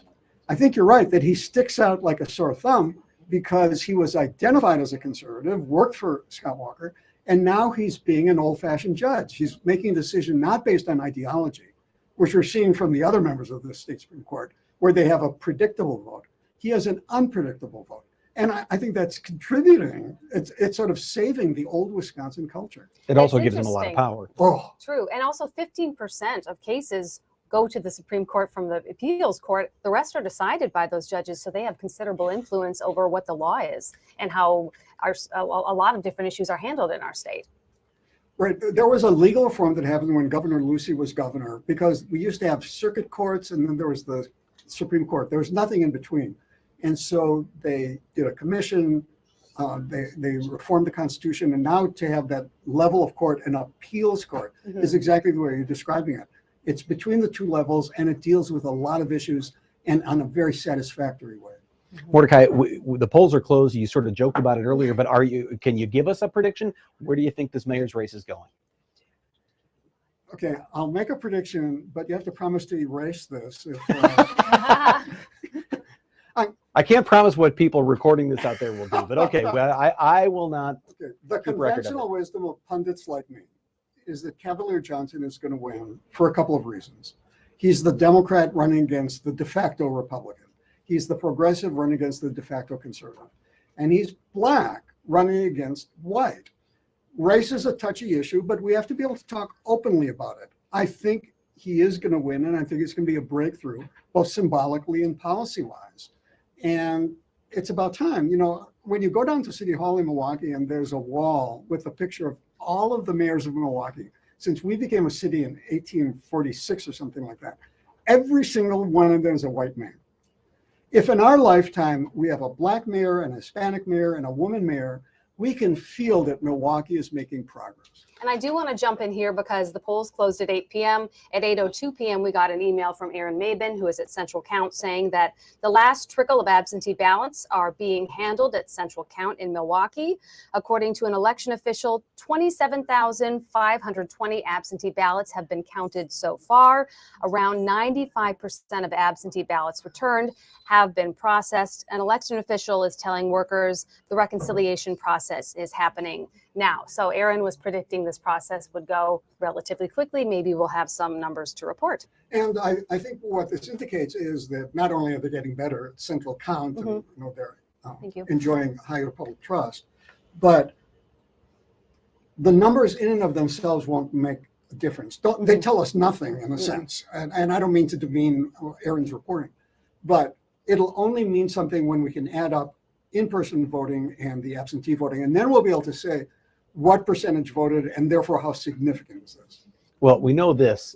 Cavalier Johnson not only stands out because of his race, but his youth. 35 years old, and potentially about to become the mayor of the city of Milwaukee. That's a pretty significant thing. Right. I'm told that Ted Perry has done some historical analysis, and he's going to reveal who the youngest mayor in the city of Milwaukee has ever been. But I'm not going to take away his thunder. But it's pretty young. But he's an impressive candidate, very self-assured, very confident. He really put together a great coalition, a great campaign. He used his quasi-incumbency very well for media events. I think Bob Donovan was more of an old-fashioned kind of candidate. We didn't see as many media events, press releases, position papers. And so I think that might be reflected in how the results come out tonight. We know that. A tweet from Cassidy Williams at the Donovan camp. Okay, So we're we have being told that we have a tweet from- coming in. It's up on the screen here. So Cassidy is saying that polls just closed. Donovan supporters at McClemens just cheered. Woohoo! You're tied. I always Do we know love what when I that's get to read referring the to? word Is woohoo. that tied 0-0 I don't because none of the know. figures are up? Is Okay, that what they're all saying? right. So a sarcastic cheer. And I think for the viewers who are thinking about sort of when am I going to have some hard numbers, Mhm. I think it's going to be a very fast night. I wouldn't be surprised if by 9 o'clock we sort of essentially see the results. Sometimes when I'm on and I'm asked what percentage of votes need to be in for us to start making generalizations. In the past, I've said 20%, 25%, because there's a statistic that at a certain point, the results are reflecting randomness. They're not reflecting just South Side wards or just African-American wards. I think that by 9 o'clock, we're definitely going to have more than 30%. I wouldn't be surprised if we have 50% by 9 o'clock. Well, and this is different too because it's a local race. It's not like a statewide race where if all of the numbers are coming from, say, Madison and Milwaukee, that skews things Right. versus coming from outstate parts. When you're looking at a governor's race, the city of Milwaukee is not going to have that stark of a contrast from one community to another. If anything, I think the winner of the mayoral race, whoever it may be, is going to be having a victory speech, I think, between 9 and 9:30. I think it's going to happen that fast. All right, Mordecai Lee, thank you so much for spending the time with us. We know we're going to see you on Fox 6 News tonight. It's great having you here on our digital coverage. Thank you very much. Thanks a lot for joining us. So, yeah, we may not be here all. A lot of times I say we're going to be here real late tonight, and certainly for the governor's race a couple of years ago, we were here very, very late. And then I was driving down to City Hall to figure out what was happening with the late arriving absentee ballots. It does not sound like we're going to be seeing late arriving absentee ballots this time around. Well, I know we covered a range of issues with Mordecai there because he's very knowledgeable on many different subjects. Although there is one race I would like to speak about that we haven't addressed yet, which is the Kenosha County exec race. Yeah, and that's a really significant race, historical. It is. It's really interesting. We have Rebecca Mataska-Mentic versus Samantha Kirkman. And it's historic because we have two women running in this race. And whoever wins will be the first woman to hold this county executive position in Kenosha County and will be only the fifth person to hold this position in the county's history. And Kenosha is a really interesting race because it has a lot of economic development going on. They've had quite a tumultuous couple of years with public safety, some prominent incidents that have happened there with Jacob Blake and Kyle Rittenhouse. So there's a lot going on down there to follow. And again, a nonpartisan race, but both Technically, we're going to use finger quotes, air Right. quotes for nonpartisan race, but we clearly have a distinction between these two candidates in terms of where their support is coming from. Absolutely. So Kirkman makes clear that she is a conservative. She's a longtime lawmaker, actually a Republican. And she says right on her campaign website that she opposes the agendas of President Biden and Governor Tony Evers. Now, the current mayor has endorsed Mataska-Mentic. Jim Cruiser held this position since 2008. But in general, Democrats support Mentic, Republicans support Kirkman. And a little background on these two candidates. Mataska-Mentic is the current Kenosha County Clerk of Circuit Court. She is formerly an office manager for the District Attorney's Office, and she's involved in a number of different nonprofits working with Gateway Technical College, child support enforcement, and drug and alcohol abuse. Kirkman, as I mentioned, longtime representative in the Wisconsin Assembly, served there for something like 20 plus years. So clearly we have a Republican candidate versus a Democrat. Well, and in it's this interesting case. too because Kenosha is kind of a swing county Mhm. and it's in a swing state. I mean, so this is like the purplest of purple, and yet you've got a pretty clear distinction between the progressive candidate and the conservative candidate.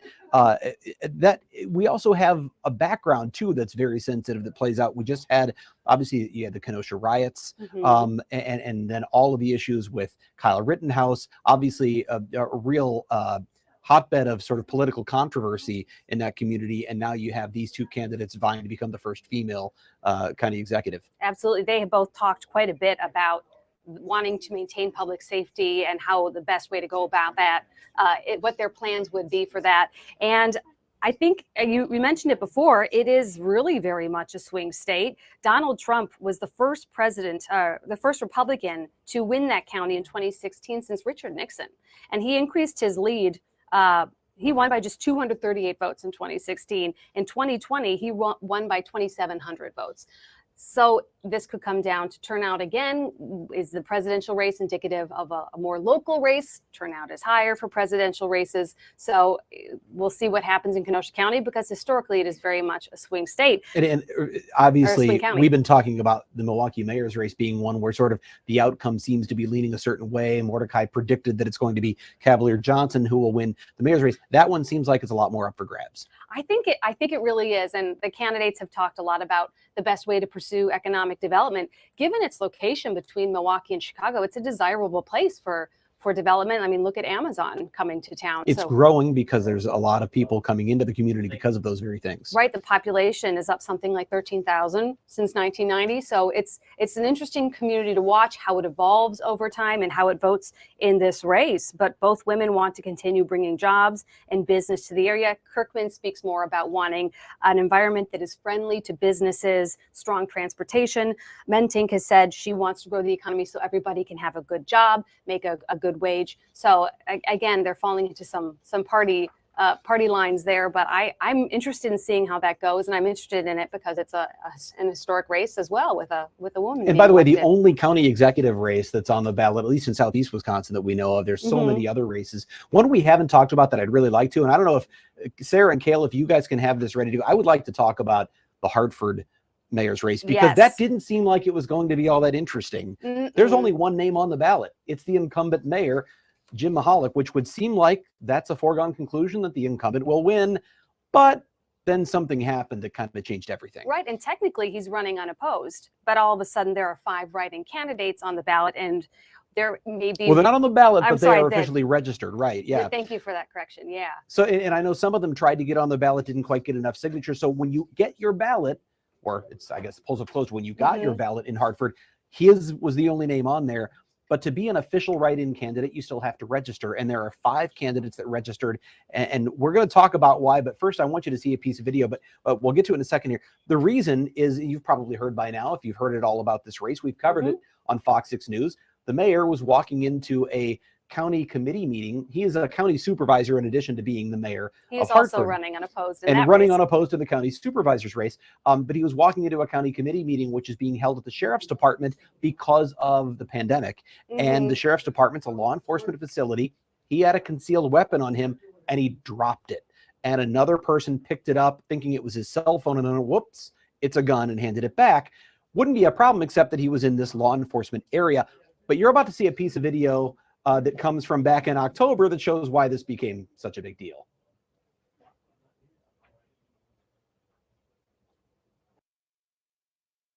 Thank you very much. You bet. This is phenomenal.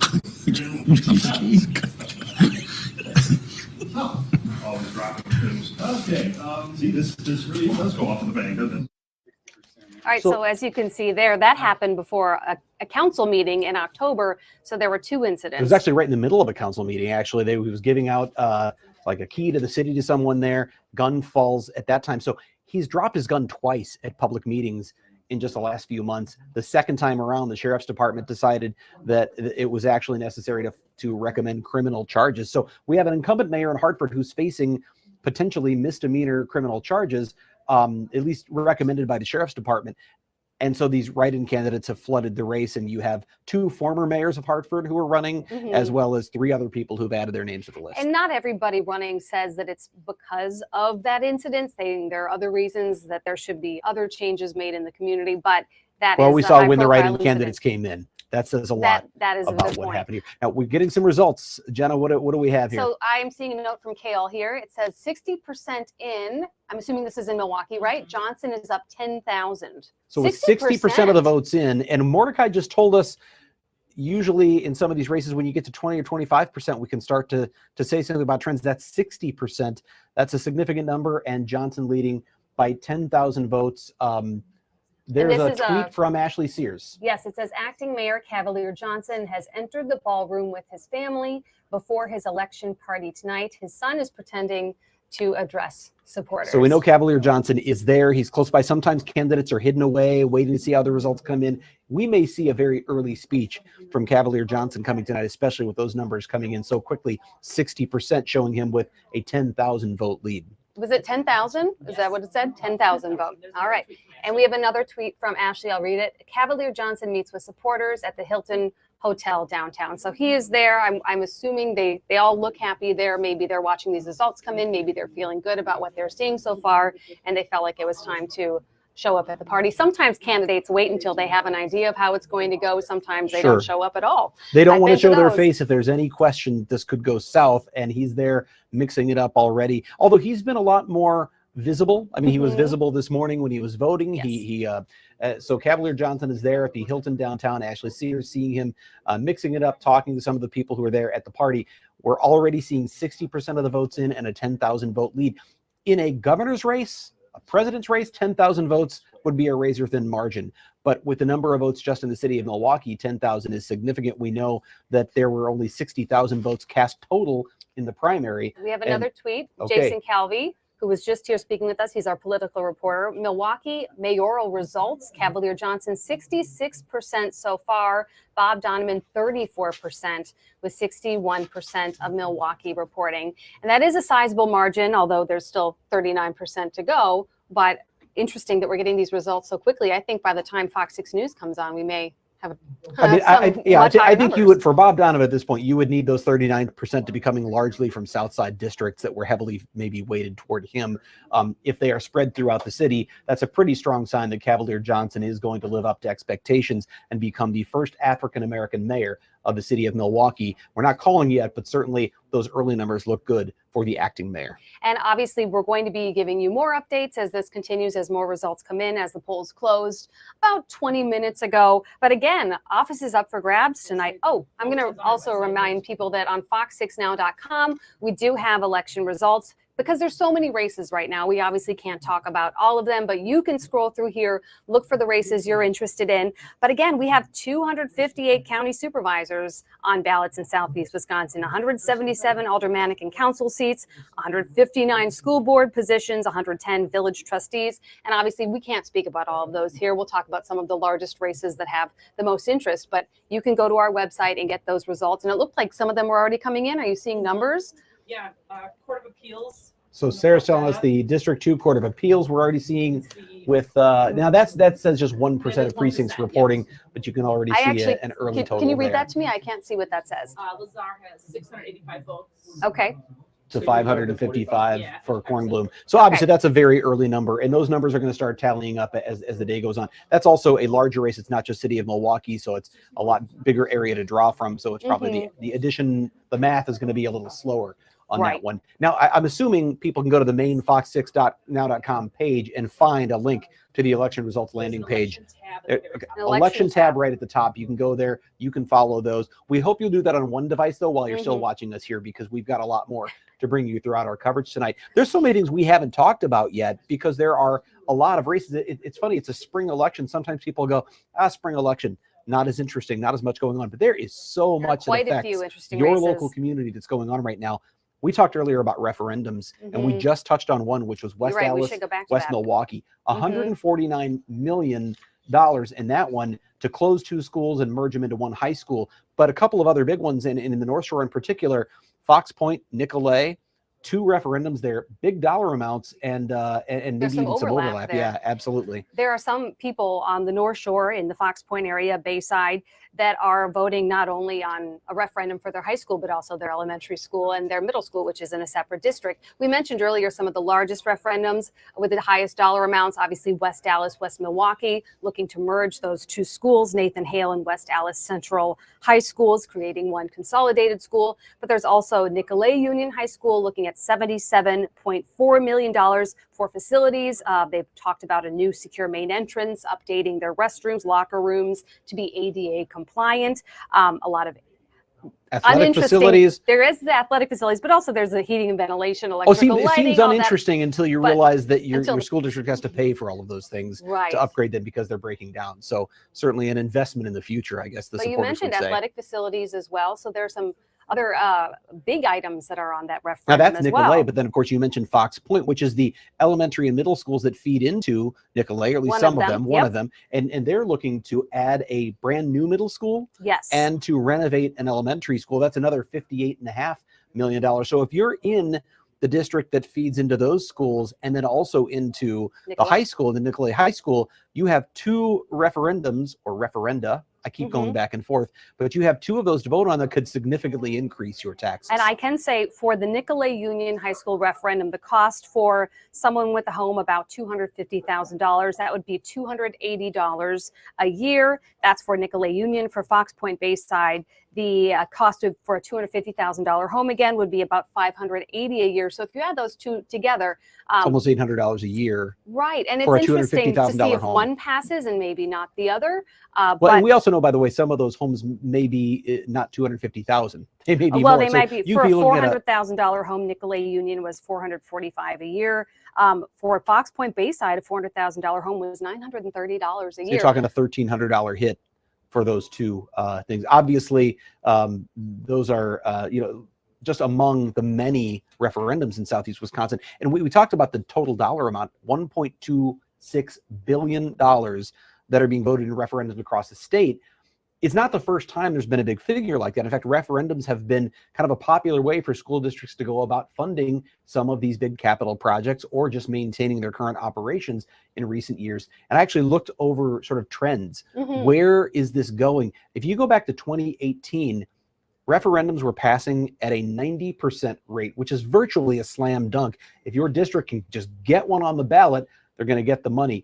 It's not quite that way. At least it wasn't last year, 2021. The figures dropped to 61% approval. And now we've got obviously some economic concerns in the broader economy. We've got inflation, which has been a huge hit. Gas prices. So people may well be questioning some of those things. All right, I'm being interrupted because we've got some more totals. 86% in, and Cavalier Johnson has only widened his margin to a 2-to-1 margin, 32,810 votes to Bob Donovan, 16,412. I don't know at what point we call a race, but that looks like it's about as callable as it can be. It would certainly look like Cavalier Johnson, he's listed as incumbent because he's currently the acting mayor, but it would look like Cavalier Johnson has been elected the mayor of the city of Milwaukee. I'm not calling that officially, but I think that sure looks like something. It is a rather large margin to have to overcome. Ashley, let's see. She put something out. Let's see. Cavalier Johnson is taking some time to speak with some of his youngest supporters. There you go. He's making his way around the room. That's quite a photo right there, because you look at someone, a young person of color looking up to a person of color, African-American elected mayor. African-American mayor of the city of Milwaukee. All right. So we'll and again, I'm not officially calling that because I don't want someone to come back later and say, hey, how do you? I'm not the one who gets to do that. But certainly the numbers look like they are strongly in his favor. A 16,000 vote lead with 86% of precincts reporting. That's roughly 53,000 votes that are in. There were a total of 60-some thousand, maybe 61,000 in the primary. If it's the same number, there aren't enough votes for him to overcome it. But there is an expectation that there are going to be more people who turned out for this. So how many votes are left? And is there enough for Bob Donovan to cover that margin? Boy, it sure looks like a tall order for his camp. Do you mind if we show our digital center again and everything that we're doing behind the scenes to watch these results? Goodbye, Mary Stoker-Smith running away. I'm so proud of the people who've put this. Hey, Mary. She's like, I'm not ready. I'm really proud of the team that's put this together, because this is a phenomenal setup. As you can see, we've got Kale Zimney, our chief photographer, who's put together a lot of the switching equipment, the camera, the lights. We've got executive producer Sarah Smith, who is feeding us so much of this information and has sort of organized everything. We've got our web producer, web manager, Carrie Doctor here, who's the one who's making sure all of our digital coverage looks fantastic, is up to date, and is far and away the best in the market. So you are in the right place and to they're get the letting best us information. know as these updates come in tweets that are being put out there, Facebook posts, results. They're the ones alerting us to everything, following them very diligently. You can tell. I want to point out too that the table they're sitting at, this is like a news meeting table that sometimes might have, I don't know, cake or cookies on it or something, or maybe this has become like this digital center.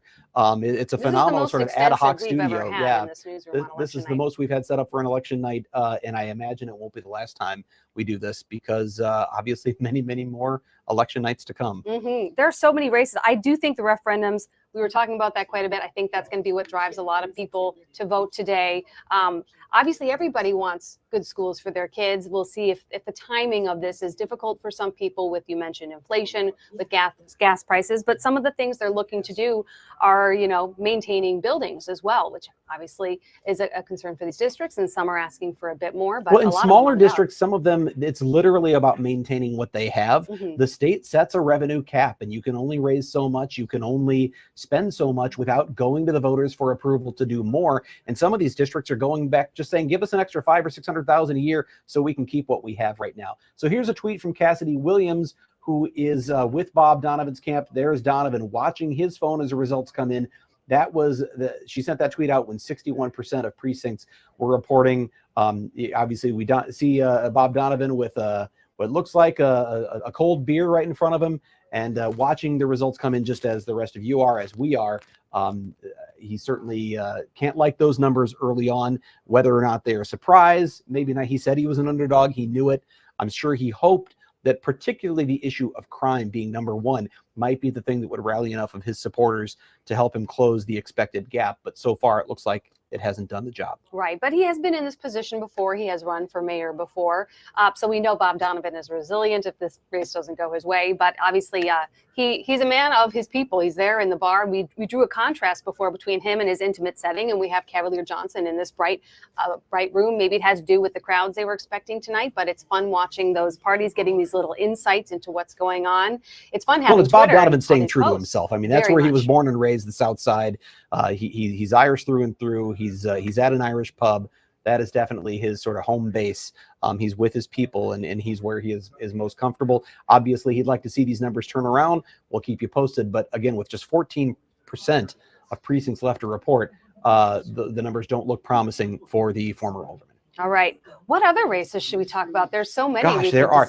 We haven't talked at all about tonight, and this is actually a very important. We've talked about all the history being made. Kenosha County Executive potentially having, well, not potentially, will have the first woman elected, one of the two candidates, since they are both female. But in the city of Wauwatosa, there are 3 candidates for alderperson there, one of whom is unopposed, who are people of color, and they are all about to become, or at least one who's unopposed likely will be, and the other 2 could potentially become the first alderpersons of color in the city of Wauwatosa, which is especially significant when you look at the history of what's happened in just a couple of last couple of years there, with the protests after all of the George Floyd protests around the country, with what happened with Officer Mensah and the protests that we saw there. Obviously, a lot of racial tension in that community, and now we see potentially as many as 3 council members in the city of Wauwatosa who could be people of color. Again, one unopposed, the other 2 who face opposition. And also another interesting issue to follow, this border fight. We've talked about this before. Yeah, well, that's one that goes back so far. Right. This border has caused controversy for decades between the town of Lisbon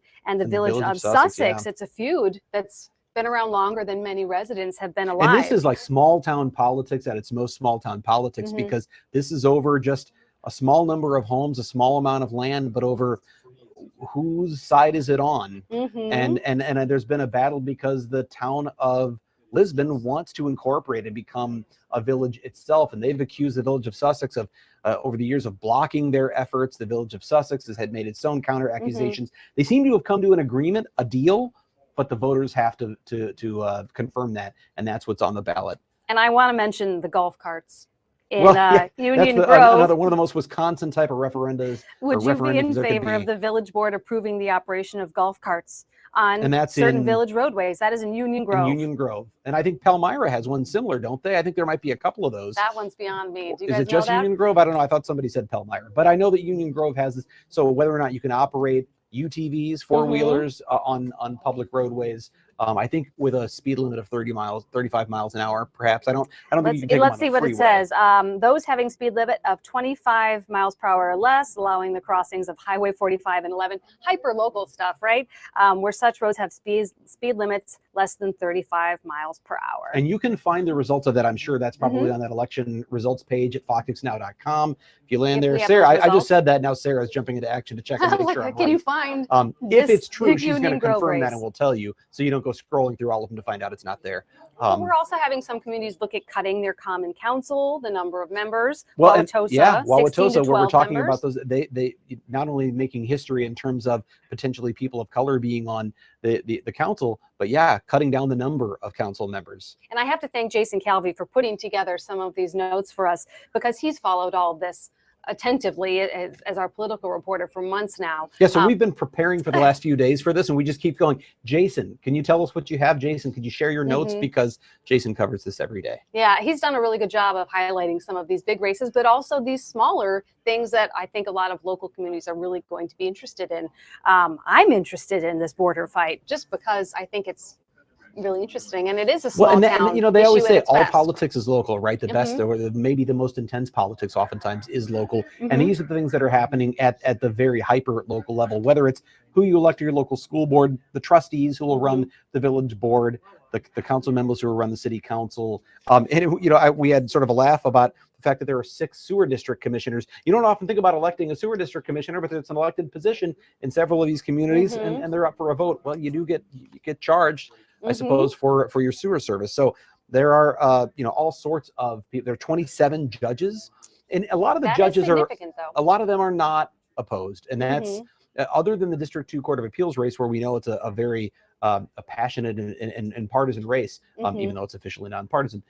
Many of the county circuit court judges are running unopposed. So unless you've got the write-in candidates that can oppose them, I will say my ballot today had a lot of one candidate on it. You didn't have any other option, and I'm sure I that's think the that's case in many common in spring communities. elections to see those sort of unopposed things. Okay, we've got an update of the mayor's race.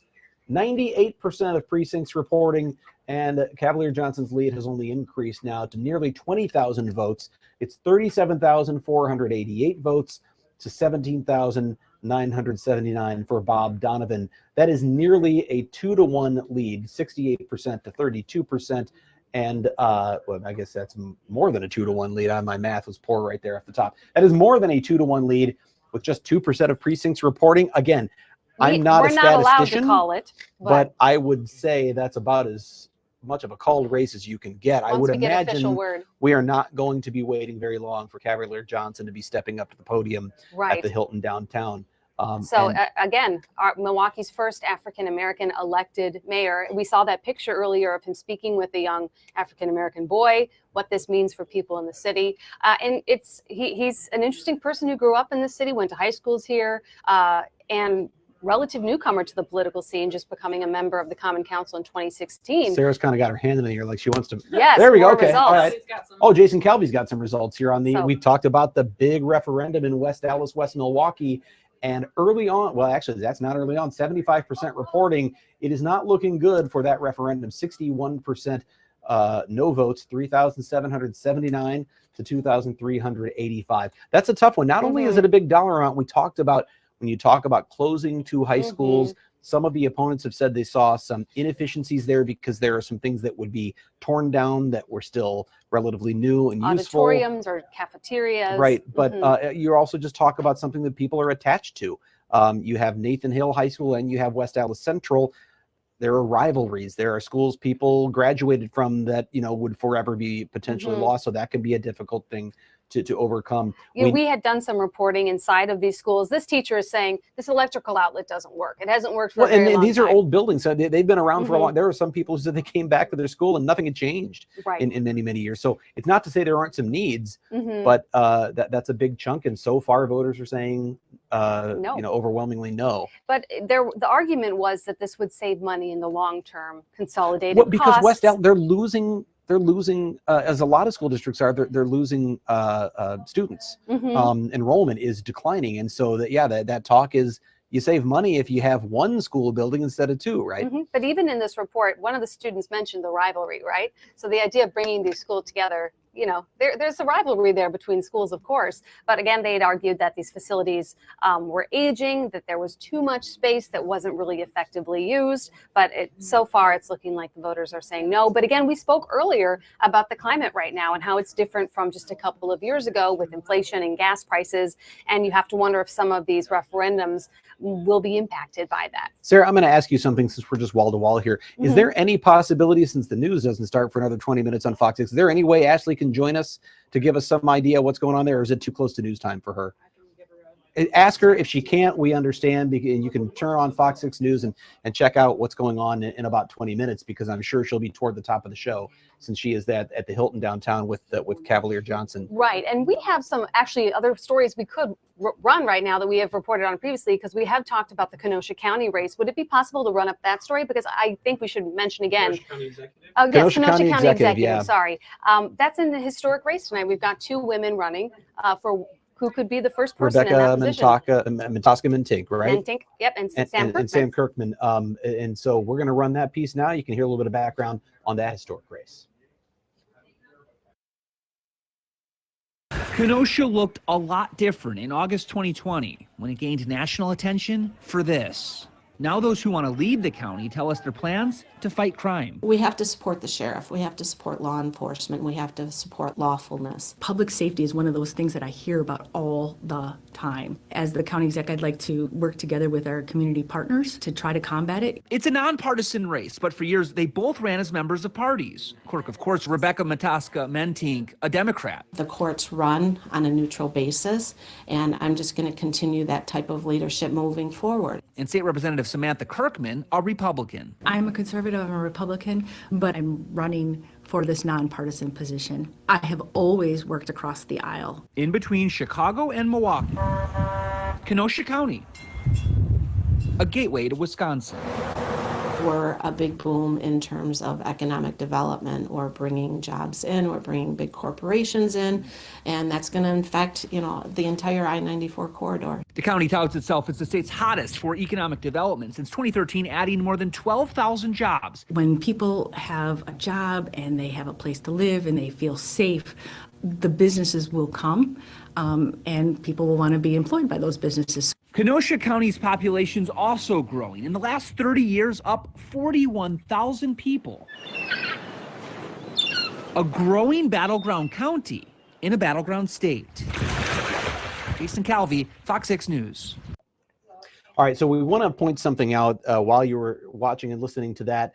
Mordecai Lee did verify or confirm something for us, clarify something. When we said 98% of precincts are reporting in Milwaukee, that is just today's votes. That does not count the absentee and early votes at central count. So that's another 29,000 roughly votes that we have not heard any results on yet. So while there is a substantial lead, there's still a balance that could potentially play out in Bob Donovan's favor. Again, though, with that difference, I think 29,000, he would have to win an overwhelming number of those absentee and early votes to have a chance to overcome the lead that we're seeing so far. But it is beyond the 2% that's left, a significant number of votes we have not heard anything on. But again, these numbers are actively coming in. As we get them, we will bring them to you. Any updates, because it comes in a moment, and then maybe a race will be called. So we're gonna stick with this. Oh, here are some of our latest numbers. Let's see. You can go to fox6now.com. This is our tab. There's a tab at the top that says results, and you can go through. They're saying. We're saying go, meaning go, good to call it. John, Okay, so we are. It. You're going to hear it right here first. We are saying that Cavalier Johnson has won the election for the mayor of the city of Milwaukee and is now the first African-American mayor in the history of the city of Milwaukee. And at 35 years old, I'm fortunate in my campaign. Here we go. I think, to have just footage of him. So we have some footage of him speaking. Quite a rise coming from the Common Council in 2016, becoming the acting mayor. And it was quite a big deal when he was appointed Common Council president, because they thought maybe Mayor Burnt wouldn't finish his term and he might end up in this position. And now it has launched him into the mayor. Now, to be clear, he will be completing the unfilled term, the last 2 years, the remaining 2 years on Tam Barrett's term. So he is the new mayor of the city of Milwaukee for the next couple of years, and then we'll be up for election once again. But if history serves as a guide, he will continue on from there because mayors in Milwaukee tend to hold the office for a substantial amount of time. I mean, Tom Barrett was in office for almost 20 years, and the mayors before him, similar things. We go back to 1960. There have been 4 mayors in the city of Milwaukee, if you don't count acting Mayor Marvin Pratt. 4 mayors in that time who held office, and now the next is, of course, Cavalier Johnson. 35 years old. That is a young up-and-comer in politics. It'll be interesting to see how he evolves into this role, if he remains in it more than 2 years or not, because as you mentioned, people tend to stick with this job for quite some time, and the voters like to re-elect.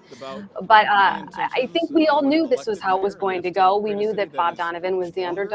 Bob Donovan knew he was the underdog running in. He's run for mayor before and lost by a wide margin, and he was a far second in the primary. Cavalier was quite a bit ahead of him. So this is not a surprise, but it is an historic night, and we were able to bring that to you here. I think it would be interesting to find out if, in fact, his aspirations are to be a long-term City of Milwaukee mayor, or does he have higher aspirations? When you talk about a rising star in politics, 35 years old, he goes from being elected to the Common Council in 2016 to Common Council president in 2020, now mayor of the city in 2022, largest city in Wisconsin. Certainly a direction that is so far for him is only going upward. There it is.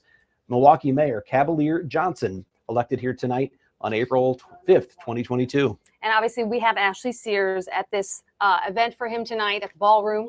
I'm sure he'll be taking the podium at some point. I'm sure we'll carry that live on Fox 6, and we'll tell you when that's happening here as well. But a big result for a race a lot of people were watching. It has a lot of impact on not just Milwaukee, but the surrounding communities, because a lot of the issues that impact the city will affect the surrounding communities, not just crime. We've talked a lot about crime tonight and public safety, issues of reckless driving and so on, but also when it comes to tourism, when it comes to drawing in business, those are all things that the mayor has a lot of say in, a lot of power in, drafting the budget, what the priorities are for the city, and that impacts the entire region, whether people see it or not. We had some reporting. Another reporter at our station had talked to people in surrounding communities, and some said, yes, I see how this impacts me directly. People in Wauwatosa, people further out, maybe in Oconomowoc, didn't see it as much, but it has a wide impact on the region, and now Cavalier Johnson has that position. Well, we've talked a lot about it being officially a nonpartisan race, right? He's a progressive candidate who is winning this election. And one of the first big things out of the gate he's going to deal with is attempting to welcome the Republican National Convention to the city of Milwaukee. Obviously, that would be a huge coup for the city to get it after the pandemic really put a damper on the Democratic National Convention. It's an opportunity for the city to shine once again. And that's one of his first jobs, is to continue to woo the Republican National Convention here to the city. And I also would like to speak about the Waukesha race as well, the Waukesha mayor's race. We haven't really talked about that much at all tonight. That's a big one. Yeah. We have Sean Riley, who is the current mayor. He's seeking his 3rd term, running against Lisa Salb. And this is an interesting race because of some recent events involving him and his political affiliation. So it may speak to the climate, political climate, how people are feeling about certain decisions and candidates right now. But Riley says he's extremely proud of bringing Lake Michigan water to Waukesha. It's something he'd ran on previously, but he did make headlines last year when he left the Republican Party after the January 6th. Something he said Capitol he wasn't so proud of. He was not about proud leaving, of but not proud of being. Statements, though. Yeah. He does. Yeah, he said he was not not proud of the party. Absolutely. He says he stands by that statement, but admits it may have cost him votes in conservative Waukesha. Lisa Salb says she is a conservative candidate. She is the owner of Waukesha's Blair House, the historic Blair House, an architectural designer. But Sean Riley played a role in helping Waukesha move on from the terrible tragedy at the Christmas parade, providing information, press conferences, events promoting healing and unity after that event. So Waukesha's been through quite a bit in the last couple of years. But again, his opponent is emphasizing fiscal responsibility. She's raised concerns about city debt. And she says more could have been done to prevent the Waukesha parade tragedy. She said the city was not prepared to keep its people safe. And to their credit, both of these people have said they want this to not be a hyper-partisan race. Obviously, both are Republicans, conservative. But it's an interesting race, and I'm just he's not curious to see how this one Republican. I goes. mean, he said he left the party. Although he may well be aligns. more conservative than others, but he made it clear that he left the party because of what happened on January 6th of 2021. He said he was ashamed of his party and then left the party. And he just said here very recently that he stands by those statements. those are bold statements in a community like Waukesha, which is part of Waukesha County. As we talked to Jason Wow. Calvi earlier, it's part of the WOW counties, Waukesha, Ozaukee, and Washington counties, which are considered sort of the hotbed of conservative politics in the state of Wisconsin. So a bold statement, we'll see how that plays out as the totals come in when a conservative candidate comes in to oppose him. But again, an incumbent. People like to reelect incumbents, so perhaps that will work in his favor. That kind of name recognition will work. I'm interested in seeing how that happens, how those results come in, and we'll update you if we Do hear we those have any as numbers well. yet on that Have race? you I seen know anything Sarah on and Kale are Waukesha? furiously looking to see what we know. As we find things out, we will let you We've know. got our digital And the center answer right now is the moment. looking no, at but their we'll be computers, getting holding up a to that. finger, We saying certainly 1 don't minute. have the results there as quickly as we got in Milwaukee, as we will remind you. We have called it. Cavalier Johnson has been elected the first African-American mayor of the city of Milwaukee. And we have not yet heard from him at the podium, but we imagine that will be happening relatively soon. We're about 10 minutes before traditional news time. Our 9 o'clock newscast on Fox 6 will be starting, and I would imagine it won't be long after that. Bob Donovan is Now, next. where's Brian? Jesus, this guy got the Campaigner of the Year award. He was just phenomenal. Let's have a round of applause of all of our wonderful volunteers. So we just see, we'll talk about him. All right, so we can't hear this.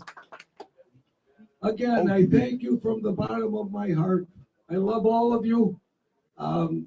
So lucky to have known and have such wonderful people. And I'll tell you this too, people who go beyond the superficial, friends who are willing to contribute their time and their energy and their efforts for a cause bigger than each of us. That's the real fight in life. Those are the things to really fight for.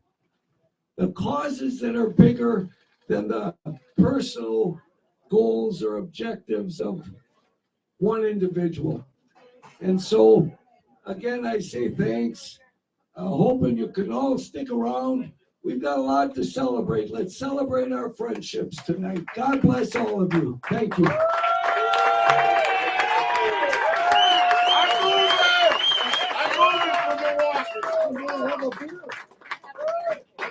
Is that right?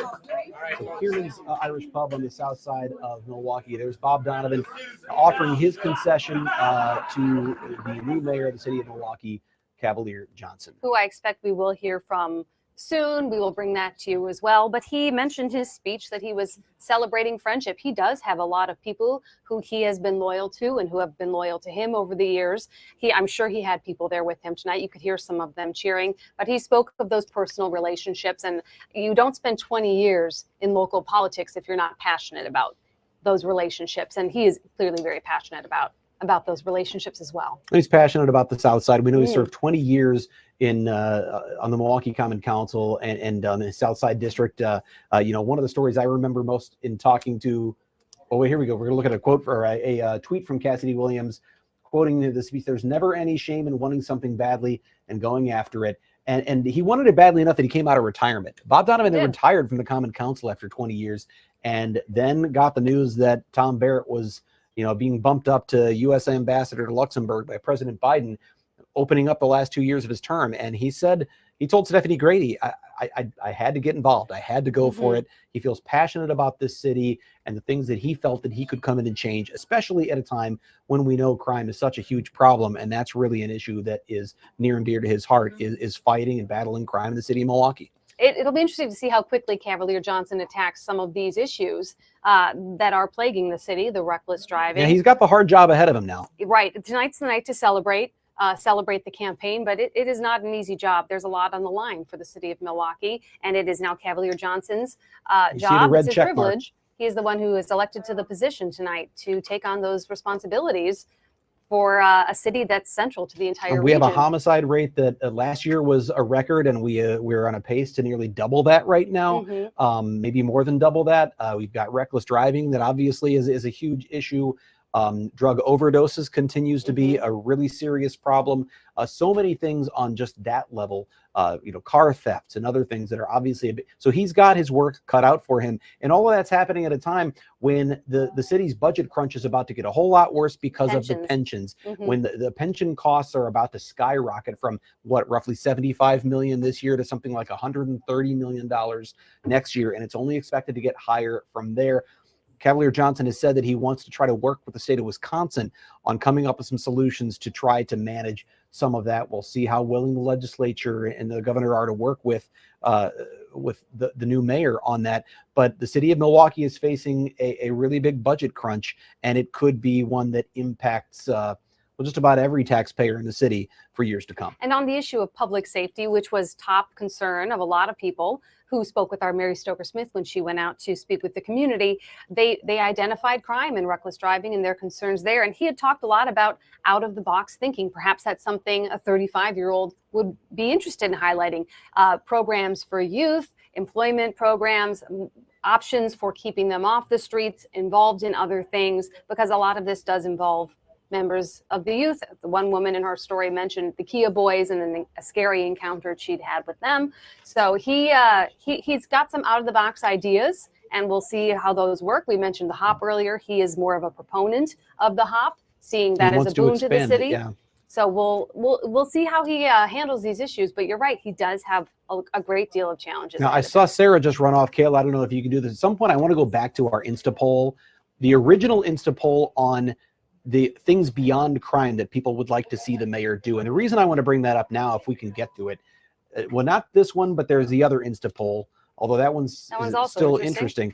But if we can get to the Insta poll on the other issues that people would like to see the mayor of Milwaukee tackle. And the reason I think it's fascinating is because when Mary ran her story on this a couple of nights ago, was it last night? It was last night in our election special. Far and away, the number one answer people were giving, the issue was, I'm trying to remember now, but it's another one that caught up. What was it? It was roads. Right. It was roads. Thank you, Sarah, for helping me out there. And as I was twisting in the wind, it was roads. But by today, the numbers had caught up. Affordable housing. Housing is a huge issue, and right now rents in many are out of control, and people who cannot afford some of these skyrocketing rents are really struggling with, where do I go? Where can I live? And Cavalier Johnson has said he wants to see the city do more to consolidate some of their efforts, to coordinate better amongst the different agencies and that work on that issue to really tackle the issue of affordable housing. It's a big one facing the city. It is hard. We've done some Contact 6 reporting on the reasons rent is going up, and it has to do with a lot of factors that are out of our control, having to do with construction market, the housing market. It's cheaper right now to rent than to pay a mortgage on a starter home. So there are a lot of people who are choosing to stay in apartments, but rents are going up with the rate. Sometimes not when an apartment empties and someone else comes in. Sometimes the landlords are raising the rate to go with what is competitive and what the market rate is. And that is forcing some people out. Thankfully, Milwaukee does have resources like the Milwaukee Rental Resource Center. So there are places people can turn, but they're saying some people are being forced out of their units because they just can't keep up with these rents. Well, and we see obviously a lot of the new construction is luxury apartments. So those are way out of the price range of someone who's looking for that affordable housing. But so the that's demand going to be, is there because a lot of people want to move into these Absolutely. communities. But for someone who's on that lower rung who can't get into those luxury apartments, they're looking for more opportunities. And Cavalier Johnson says he wants to see that too. Again, this is another one of those where now the impetus is on him. He's the mayor. You won the race. Now the tough job comes for Cavalier Johnson. How do you accomplish these things? It's not an easy road ahead. I expect he will be speaking soon, but now it looks like we have a live look at him. I'm wondering, is this not live? This is video. This is video. I got excited. I thought Ashley Sears had her cell phone turned around. I was very impressed. It's so poignant. You see him talking to a young person of color who's looking up at the first black mayor of the city of Milwaukee. Right. We talk about role models and the people who are driving around the streets wildly, aimlessly, people who are committing violent crimes. And there's a young man who gets to look at a role model who's the mayor of the city of Milwaukee. It's a big moment. It is. I'm looking forward to hearing his speech tonight, and if he addresses the fact that this is an historic election. But I know he has some plans for the city. He's outlined them. He's had some detailed plans. So we'll see how those are carried out. But as you mentioned, we possibly have the Republican National Convention coming to town. That's something that he would be largely in charge of. So I'm interested in seeing how that would play out as well. But I think he should be taking the podium. Perhaps he's waiting for the 9 or 10 o'clock news. Who knows? Sometimes they wait for that. He's been Common Council president for a couple of years. He probably understands the news cycle well enough to know if I go at 9 o'clock, I'm going to be live on every station right then. I don't know. We're watching. Okay. We've got a live Kale feed, tells us he's keeping an eye on it, so we're going to bring it to you here. You can also, in just a few minutes, tune in. Not that we want you to go away from us, but you can watch Fox 6 News on the air and check things out as well. We've been here since 7 o'clock. We're going to continue as more of these results come in. We'll be here for a while, but we certainly want to see. Again, you can go to fox6now.com. Yep. We have an election tab, results tab, so you can scroll through because there are so many different races on the ballot tonight. A lot of hyper-local decisions, trustees, older persons, mayors. There's all sorts of races, sewer districts. And that's what the website looks like. If you go there, if you go to the main fox6now.com, right across the top, you'll see a button. It'll get you to this election results page, and then you can scroll for yourself and see these numbers. You see now we're still seeing that 98% reporting for Johnson over Bob Donovan. But again, the race has been called. And so as far as we are concerned, it's over. Cavalier Johnson has won. It doesn't look like there's any road for Bob Donovan to come back and overcome that lead. And I do have some notes from Jason Calvi. He was saying this was the 8th mayor in a century. The last time this job was open was 2004. 8th mayor in a century? Yeah, that's what he said. I knew it was 4th since 1960, but 8th in a century? That is wild. There is job security in the mayor's office in Milwaukee. Right. So he, Cavalier Johnson obviously was well ahead of everybody else in the primary, and he also was ahead of Bob Donovan tonight. But yeah, this is I'm interested in what the turnout will be. I don't know if we've seen any numbers for that because in February. Well, I think we have a pretty good idea because what do we see in those? The 98% reporting shows about 56,000. We know that does not include the absentee. So 56,000 plus the 29,000 absentee. I think we're looking at roughly, and Mordecai can run in here and tell me if I'm wrong, but I think it's around 85,000 votes, which compared to the 61,000, which was about, I think, 23% of voters. So if it's up to 85,000, I'm just trying to do quick math, and I'm going to say maybe that's 35% of registered voters in the city of Milwaukee.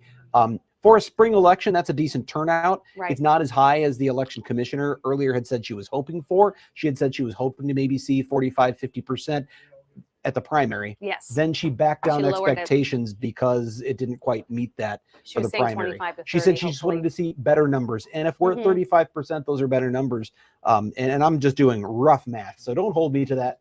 Later, if you find out it was 30 or it was 40, don't say, Brian told me it was 35. I'm doing quick math in my head. And we have to mention this comes after months of campaigning, months of ads, a lot of debating back and forth. And this position has a lot of influence, not just in Milwaukee, but in the area beyond. So even though this is a nonpartisan race, what's led up to this has felt quite partisan. Well, in all of these races, as we said, they're really, I don't think there's a corner of politics or a corner of any election you can go to where partisan politics doesn't play a role anymore. They may be officially nonpartisan races, but people are taking sides. And voters, in many ways, want to know what those sides are going in. Yes, Sarah, I see a finger raised. Okay. Ashley's live shot. We can take Ashley. She's not there yet. So when Ashley goes live on Fox 6 News, if you're not in a place where you can watch the broadcast, you can also see that here. Ashley is at Cavalier Johnson's camp at the Hilton downtown, the Crystal Ballroom. So you'll be able to see that here on our digital coverage as well. Yes. So I know, for instance, if you're watching, like maybe my mom from St. Louis, who I know is probably a big fan, if she's watching, she may not be able to see that. Well, she could probably see the live stream of the broadcast too. So yeah, of course she can do that. But we'd rather you stay here. No, it doesn't really matter, does it? But you could see behind Ashley, there was quite the crowd in there at that point. Quite a few people had filed in since we spoke with her. People want to be there for the celebration. Absolutely. So the numbers are going to grow quickly, I imagine. There it is again. You can see the there's numbers a lot have more definitely people there have before. filled in. This is where Ashley is waiting to go live. I've been in this position many times. These campaigns are so loud. So you're kind of talking as loud as you can, trying to hear yourself. Sometimes you can't even hear yourself speak. And she's also next to other reporters who are doing the same thing. Yes. So you have to. It's a skill it's a competition. to talk without being talk distracted by what you're hearing the person next to you say, because she's on a platform where there are other reporters standing side by side with her. You probably can't see it, but there's probably a reporter 2 feet on each side. Just outside the screen, and probably is another reporter from another station. It's okay. We She thought looks might like be she's starting. preparing to talk. She's probably hearing the anchor intro right now. Yep.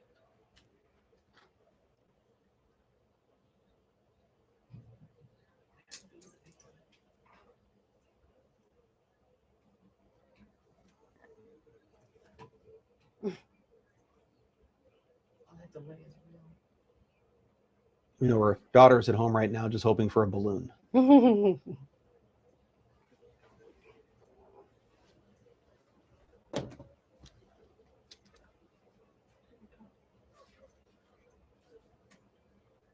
Yes, Stephanie, we are live down here at the downtown Hilton Hotel, and supporters are elated right now. We are waiting for Cavalier Johnson to take the stage as the newly elected mayor of Milwaukee.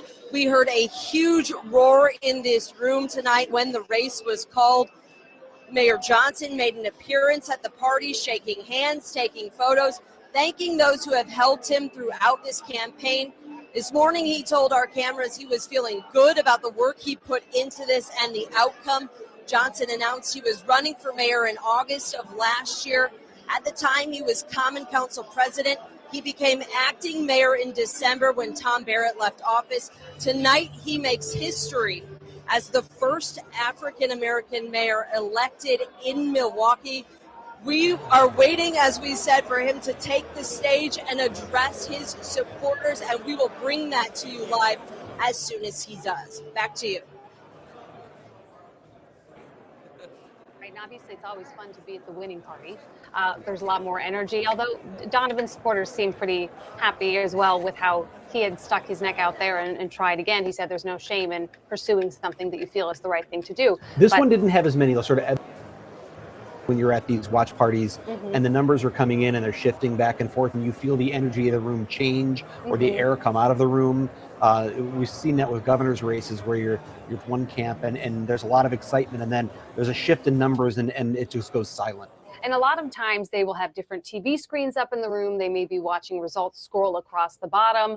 And then there will be little cheers that go up when you see the latest numbers. Maybe someone is making announcements at the mic. But everyone is very interested in what the latest number is and the room reacts to whatever it will be. And when the numbers are not good, it's more of a, oh, okay. And, you know, people go about drinking and, you know, conversing quietly. But you can hear from there, there's energy there. People are happy about how this night has gone. And obviously because their candidate has been elected mayor. When I'm looking at the clock over here, it's 9:05 p.m. We already know who the new mayor of the city of Milwaukee is. And we're going to probably be hearing from Cavalier Johnson here fairly soon. Yes, and when the podiums, when he does take the podium, when he does begin to speak, we're going to go there. You're going to hear what he has to say live. But it's early enough tonight. This one's being called. There's a lot of other races, though, that we don't know the results of and could take quite a bit of time. I mean, we talked about the District 2 Court of Appeals race, Kenosha County Executive, all of these referendums. There's a lot more. It might be a good time to revisit all these school board races as well, because there are many, many of those on the ballot. And those are local races that have some partisan influence, even though they are nonpartisan roles. People will be interested in how those go. But so many races, hundreds of races tonight, we can't report on all of them. So you can go to fox6now.com, click on the results tab, and you can scroll down, see what's happening in your community, what was on your ballot, because obviously we can't report on everything as it comes in here, just the big ones. But we will be reporting on Kenosha County, Waukesha Mayor, District 2 Appeals Court. That's one that affects a significant number of people, multiple counties, and has significant influence on how law is implemented in our state, because only 15% of cases go on to the Supreme Court. Most of them stay with that appeals court and their decisions are law. So that has been a very partisan race with a lot of interesting ads. Some have criticized the ads on both sides as going too far, but that's another race that I think a lot of people Supreme voted Court on race today. where the same criticisms have been hurled in recent years. They've become much more partisan. And I'm not sure if everybody realizes the weight of that vote and that decision in those counties. People are elected for 6-year terms. They serve for quite a while, and they have a big role in shaping how law is implemented in our state. And it's not just criminal cases, it's family court, it's civil, all sorts of cases go to the Court of Appeals. So that would be Lori Kornblum versus Maria Lazar. So two people who we've profiled in our reporting. There's more on FOX6Now.com, but obviously Lazar, Waukesha County Circuit Court judge since 2015. She says she has a conservative judicial philosophy. On the other hand, we have Kornblum, who was appointed in November by Governor Evers, a longtime Milwaukee County prosecutor. And she specialized in child abuse and neglect. And he adds from her supporters emphasized that point, by the way, that she was appointed by Governor Evers. Yes, they want you to know she's the progressive candidate there, even though, again, a nonpartisan race, but partisan politics have become a part of all of these races. Right. Some facts about the Court of Appeals. The state has 16 judges in 4 districts. Often they work on a 3-person panel, but District 2 covers 12 eastern counties, including Sheboygan, Kenosha, Ozaukee, Racine, Waukesha, and Washington counties, not Milwaukee. But unlike the Supreme Court, the appeals court cannot be selective with its cases. So it is seeing thousands of cases. I think in 2020, they saw more than 2,000 cases. So they have a very active agenda, and they have a lot of influence in our state. I'm curious about something. This is just as a voter yourself. We talk about all of these races. Spring elections are so different from a fall November election because race for governor, we talk about it, we cover it in the news. Race for president, we talk about it, we cover it in the news, and then we go in the voting booth and we get to cast a ballot. We talk about all of these school referendums and the various mayor's races and the county executive in Kenosha, and then I walk into my polling place and almost none of them are on my ballot because it's just my local place. I think that's one of the reasons that oftentimes spring election turnout is lower, is people go, well, yeah, there's a lot of interesting stuff happening, but it's not in my community. And it may be one particular issue that drives you to the polls, whether it would be a referendum or it might be this appeals court race, which was on probably a lot of people's ballots tonight, maybe more than anything else, because it covers so many counties. But will that drive people to the polls? Not the way a presidential election will, for sure. Sure, yeah. But it is an important race. I'm really interested to see how these school referendums turn out on a broader scale because, as I mentioned, 4 years ago, overwhelmingly people supported them. There were 90% approval. In 2020, there were $3 billion worth of referendums between the fall and spring elections, and the rate dropped a little bit. And then in 2021, it dropped all the way to 61% approval. And now we're in a climate where you have inflation and gas prices are high and other sort of economic questions that you wonder, will people be willing to vote themselves a tax increase, even if it means some great things for their local school district? So we've already seen the biggest one that looks like it was not doing well early on, and that's West Allis, West Milwaukee. The highest dollar amount in the state, $149 million. Last we saw, it was about 2-1, or maybe it was 3-2, no to yes, but with 75% of the precincts reporting. So at least early on, that one didn't look good for supporters. Too early to call, but the early signs was it was leaning toward no. Okay, so Sarah has just handed me some of our election results. Kenosha County Executive, we haven't heard much about this yet, 42% of precincts reporting.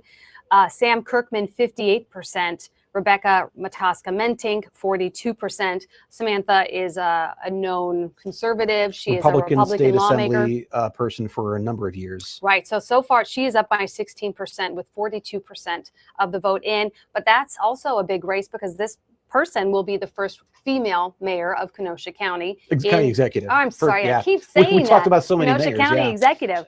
But yes, she will be the first person to have that role and only the 5th person in history to become the One Kenosha or County the other executive. will be, because they are both obviously females running for that. All right, Court of Appeals. We mentioned that as well. District 2 with 72% of precincts reporting. Maria Lazar has 55% of the vote. Lori Kornblum has 45% of the vote. Lori Kornblum was Governor Evers' pick. Maria Lazar is the more conservative candidate. And how many precincts were reporting on that one? 72%. Okay, so quite a bit in, but it's still, what is it, about a 10% margin? Thank you for that. So those are two races that we're very interested in. I love that we're probably being watched on people's cell phones, and there's Sarah handing you a cell phone to look at our own website to give you the results. That's just a reminder that you can go to fox6now.com and check out these results for yourself. You can scroll race by race and see them as they update. There's a button right on the main page at the top of the page that'll take you to our election results landing page, and you'll see everything there. And there's a lot more than we can talk about here. I mean, we're repeating some of these, but the smaller races, the stuff we'll never really get into.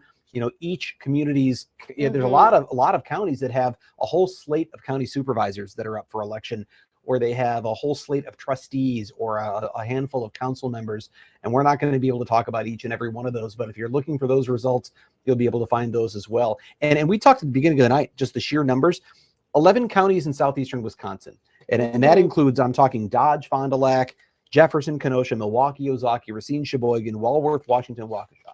Those 11 counties, there are 1,441 candidates for office in those 11 counties for 844 elected positions. Now, that's barely, not even 2 to 1. So there's obviously a lot of unopposed races. Now, that 1,441 doesn't count the write-ins. And we know, like in a race like the mayor of Hartford, the mayor is officially on the ballot unopposed, but he has 5 write-in opponents who are registered because of what happened recently with him dropping his gun.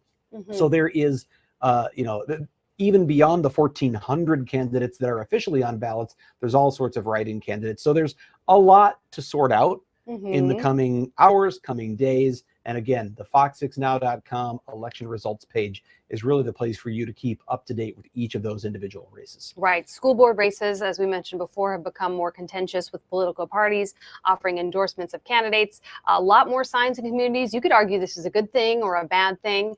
More involvement, more knowledge about who you're voting for. But on the other hand, do you want certain decisions to be seen through a political lens?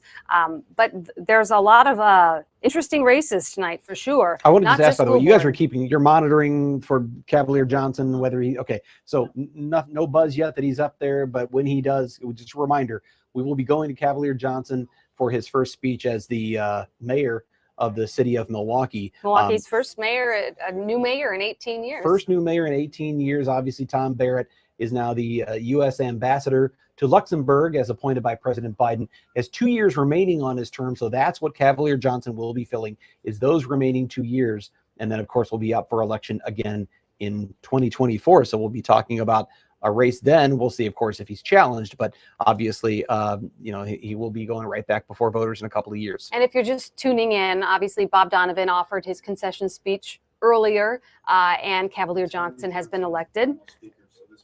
Sorry, I was listening to our team over here. Cavalier Johnson has been elected the mayor of Milwaukee, and we're following some of those other races we mentioned earlier, mayoral races, county executive, Kenosha County, District 2 Court of Appeals, so many referendums. From Central Count coming in. Ooh, okay. Okay, Aaron Maben is at Central Count, so he's getting us these. 100% is done counting. They are done counting the absentee and early votes, right? And there's about 29,000 of those. We had been showing you numbers from the precincts from today's vote. I think 98% ran showed a lead of, I don't know what it was, 37,000? The numbers escape me. But in any case, those 29,000 votes aren't going to change the outcome. We'll get a more final tally. We'll find out how they split for the people who voted early. But it's not going to change the fact that Cavalier Johnson is going to be the mayor of the city of Milwaukee. Right, and Aaron Maben is obviously there. He will be reporting live on Fox 6. If you'd like to turn to Fox 6, if you're tired of us, you don't have to be.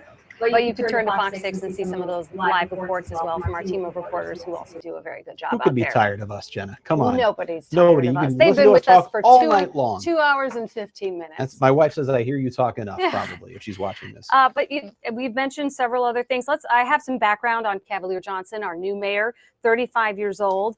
He was the 2nd District Alderman and Council President. He is married with 3 children, one of 10 siblings, and grew up in the 53026 zip code. In 2005, he graduated from Bayview High School. 2009, graduated with the BA in Poli-Sci from UW-Madison. And he had 2 failed runs for county board in 2011 and 2012. Would you like to pick up with some more information? Well, I about will him? just, one thing I'll clarify, 53206 zip code. And by the way, that's a well-known zip code as actually zip code in the country with one of the highest rates of incarcerated Black males. And obviously we've talked about, you mentioned him having 10 siblings. In this race, it certainly came up, and very recently a lot of attention was focused on the fact that in his own family, there are some individuals who are involved in crime. And his nephew recently arrested, a 14-year-old nephew arrested for sexual assault of an 87-year-old woman in Waukesha. You have his brother who was recently arrested and charged with shooting at someone. And then, so he's had to address those questions. And, how do you address the fact that you've had some of the crime problem that the Milwaukee area is facing? Some of it's coming from your own family. He said he is like other people in the city of Milwaukee who are close to, unfortunately, for better or for worse, close to the crime problem. And obviously now it's on his plate. And he's got some unique to try to insights fix it. into that. We'll see if that translates into anything in his policies. But again, Milwaukee is an important job, the mayor, because not only are they preparing the budget, they're appointing and removing department heads, they have veto power, they're overseeing all those daily operations of the city that people don't think about but matter to people, like trash collection and snow plowing and all these issues that affect your life directly. Well, he's certainly been very closely involved in a lot of this already. As Common Council president, he's been a big part of the budget process. He's been a big part of appointing people to various committees and things. The mayor obviously has a lot of power in terms of not only appointments of elected officials to certain committees, but appointing citizens to various committees and commissions. So that's one of the big powers the mayor obviously has, sets the agenda in many ways. What are the priorities? That often comes from the mayor's office, and then it's up to the other council members to determine if they're going to battle that. He has veto power too. Milwaukee has, we haven't talked about this tonight, but Milwaukee has what's known as a strong mayor system, which means essentially that he has that has a vote, has veto power. The Common Council can override that veto with at least a 2/3 majority, but it holds a lot of sway. So are we looking to go there now? Okay, so we're hearing that Cavalier Johnson is about to take the stage at the Hilton downtown, the Crystal Ballroom. Our Ashley Sears is there. We've already heard from her off the top of the 9 o'clock newscast. And are we gonna head there right now, or are we just gonna wait for We'll just show you what's happening until he takes the stage. We apologize if there's a bit of a delay between when we were introducing the video and going to him. There is just a little bit of a delay with all this technology. But he has a lot of issues that he's going to be tackling: reckless driving, lead exposure, housing issues, jobs, education, keeping youth off the streets. He has addressed reducing citizen deaths at the hands of police, which is an issue that matters quite a great deal to some people in the community as well. So there are a lot of big issues that the Milwaukee mayor I think has to one of the tackle. biggest he's going to face is going to be the pension crisis. I think that is going to be a really tough one. Budget-wise, it is going to have a huge impact. I mean, right now the city is spending around $75 million on pensions, and it's going to kick up to $130 million next year, and then it's only expected to grow from there. That's a significant city impact. And if you talk about a controversial thing like, say, the HOP, where there was a deficit we've reported on of a few $1 million a year, and that's obviously a budget issue. This is potentially an increase of almost $50 million, $50 million. That is a huge impact to the city budget. He's going to have to work with folks at the state level to figure out if there's a solution, a way to lessen some of that burden on city taxpayers and allow the city to move forward with some of its current employment numbers, the number of people who are working for city government. Is he going to be able to keep those numbers up? Will he be able to keep funding the police department at the level it's at? He has said he does not want to cut funding for the police department, but will he be able to find increases or prevent cuts? And we will mention he is making his way onto the stage. Sometimes this can go quickly, sometimes this takes a while. So he may be greeting some of his supporters for a moment here, heading to the podium. I'm assuming he has some family up there as well who is very excited. But obviously they are celebrating over there. And when he starts to speak, we'll be sure to carry that as well. We see these campaign things every time there's an election, but there's obviously something very significant beyond the fact that he's the first African-American mayor. I came to Wisconsin in 2004, and Tom Barrett was being inaugurated as a mayor when I got here. This is the first new mayor of the city of Milwaukee since 2004, 18 years. It's a pretty significant moment beyond the fact that there's obviously the history behind him being the first African-American mayor of the city of Milwaukee. So I wouldn't be surprised if you see a long time and a lot of glad handing here. This is a pretty significant moment for a young man, 35 years old, and the new mayor of the city of Milwaukee. Yeah, you can see a lot of people reaching up to take pictures. We saw the crowd earlier. It looked like they were sort of packing in, but obviously they're celebrating tonight, and those results came in pretty quickly. we had the counting of ballots happen pretty quickly. Again, I'm interested in seeing what turnout numbers will be for Milwaukee as well, because that often has a big impact on how the race goes, but a large margin here. I think we have an idea what the turnout was, and again, I'm waiting for someone to correct me on this if I'm wrong, but we saw about 56,000 votes roughly were in, I believe, from the in-person votes today on election day, and then another 29,000 roughly absentee ballots had been counted. And if that's the case, we're talking a turnout of about 85,000 voters. Okay, here we go. Thank you. Thank you. Senator Johnson, Victor, thank you for your friendship.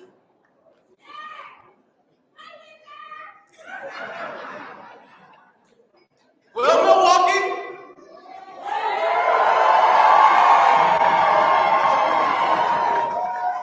you know, 7 weeks ago, I stood in a hotel bar, much like this one, and maybe you were there for that speech, or maybe I heard a snippet of it on TV.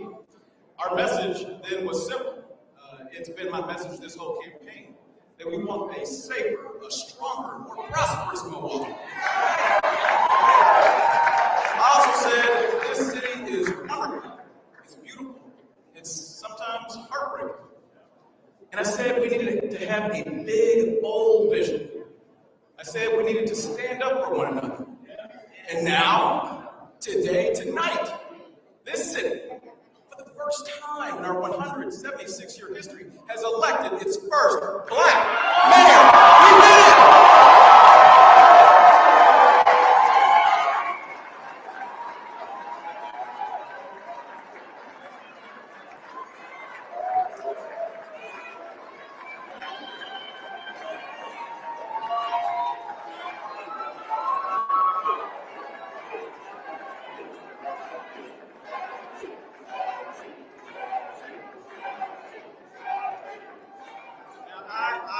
I'm joined here tonight by my wife, Dominique,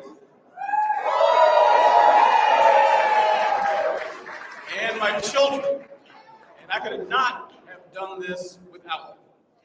They've given me their support, their love, and I hope that they know that I will always support them and love them in everything that they do. These kids right here, Oliver, Madison, and Bella.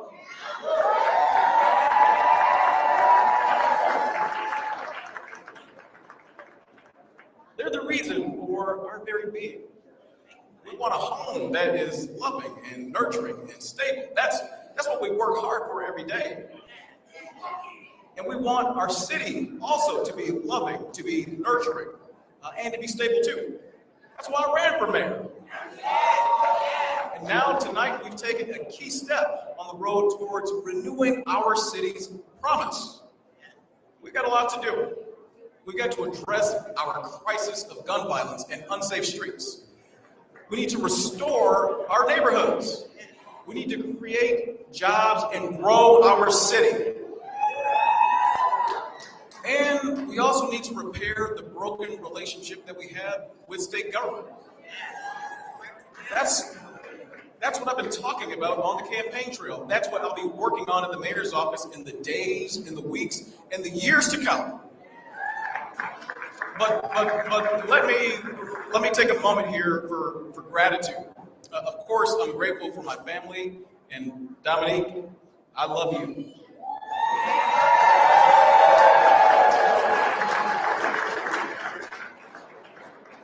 I love you with all my heart. And thank you for all of the support that you've given me. I know it's been trying. Thank you for your support, and thank you for your grace. And kids, I know I've not been around as much as you like, and my job will still take me away more than we want, but please know that I'm doing this job not just for us, but for every family in Milwaukee, everyone. I am so eternally grateful as well to my campaign team and my team in the mayor's office, because this was very much a team effort. very much, from maintaining a heavy schedule with all the preparation and the support that needs, to offering great advice and options when we have tough decisions in front of us, to making sure that we adhere to our strong values in every decision that we make. To all who have given me the honor of your time and sacrifice, I say thank you. I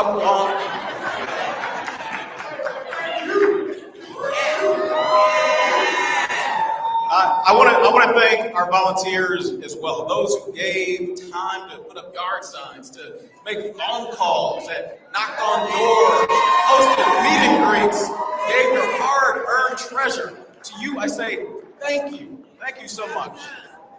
I'll never forget the collective effort it took to get us to this moment, right here, right now.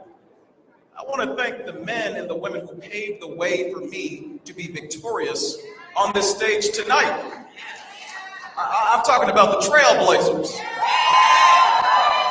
Trailblazers in Milwaukee's African-American community, elected and not elected, who walked the long trek so that I could both run as well as win.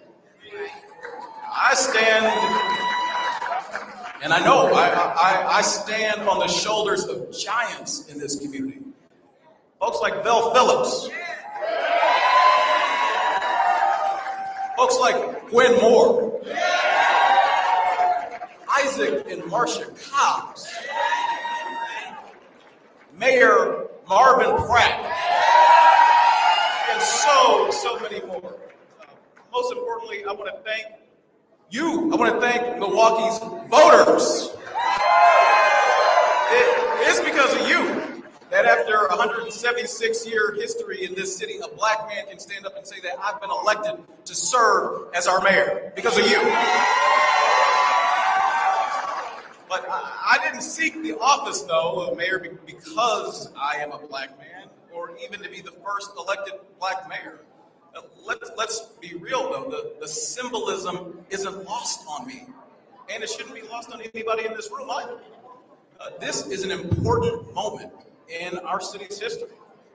So I hope that all the black and brown boys and girls who wake up tomorrow and they get ready for school, they do so knowing that what we have shown here today, that no matter where you live or how much or how little your parents make, and no matter the color of your skin, that in Milwaukee, there's a place for you too.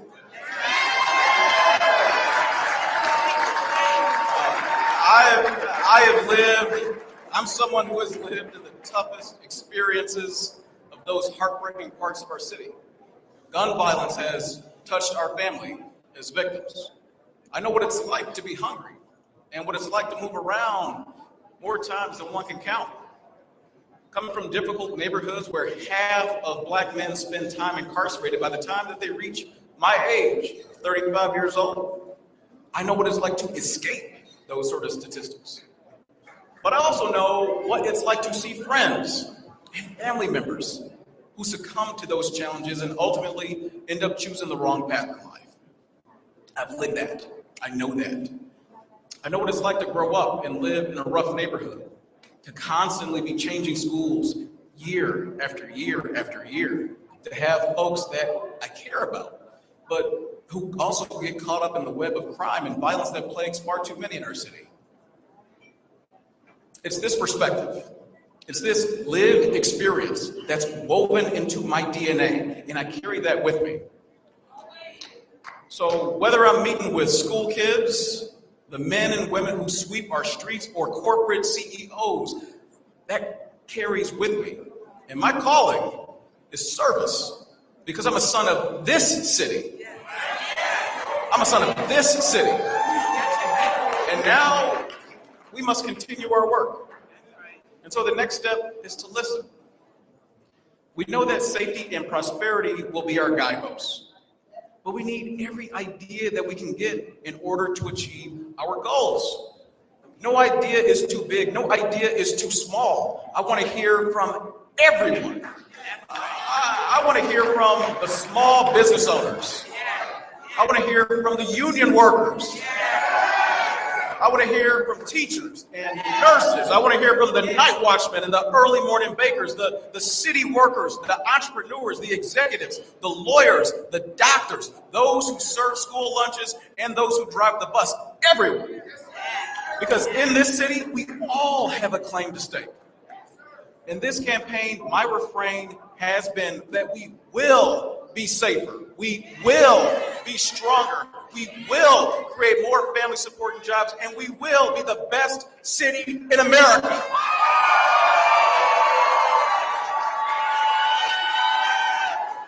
And I know that I've had the honor of being elected your mayor. The work only continues because we've got so much to do, and we must do it together.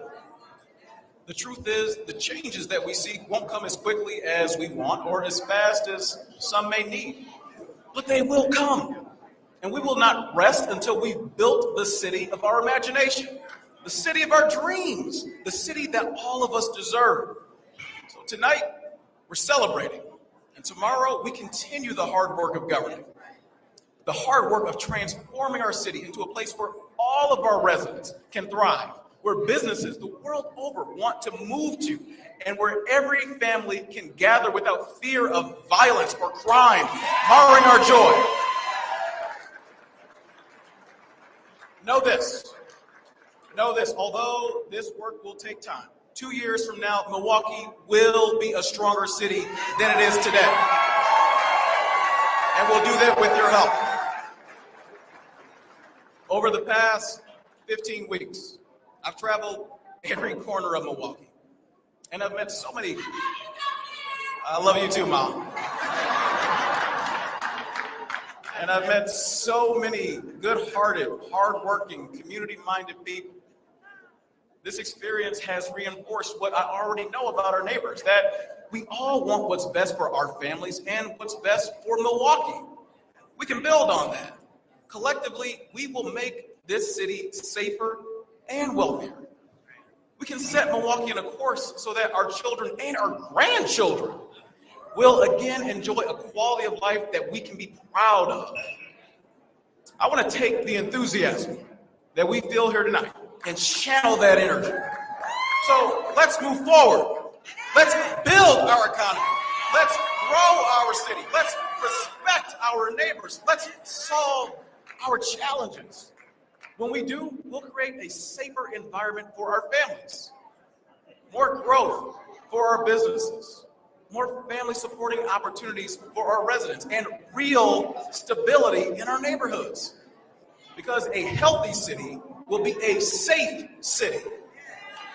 So let's do these things. Let's do all of these things, and let's do them together. So thank you again to my lovely wife, Dominique, to our kids, Oliver, Madison, and Bella, to my team, and to each and every single one of you, my fellow Milwaukeeans. Thank you so much. God bless you, and may God bless the city of Milwaukee. Let's get to work.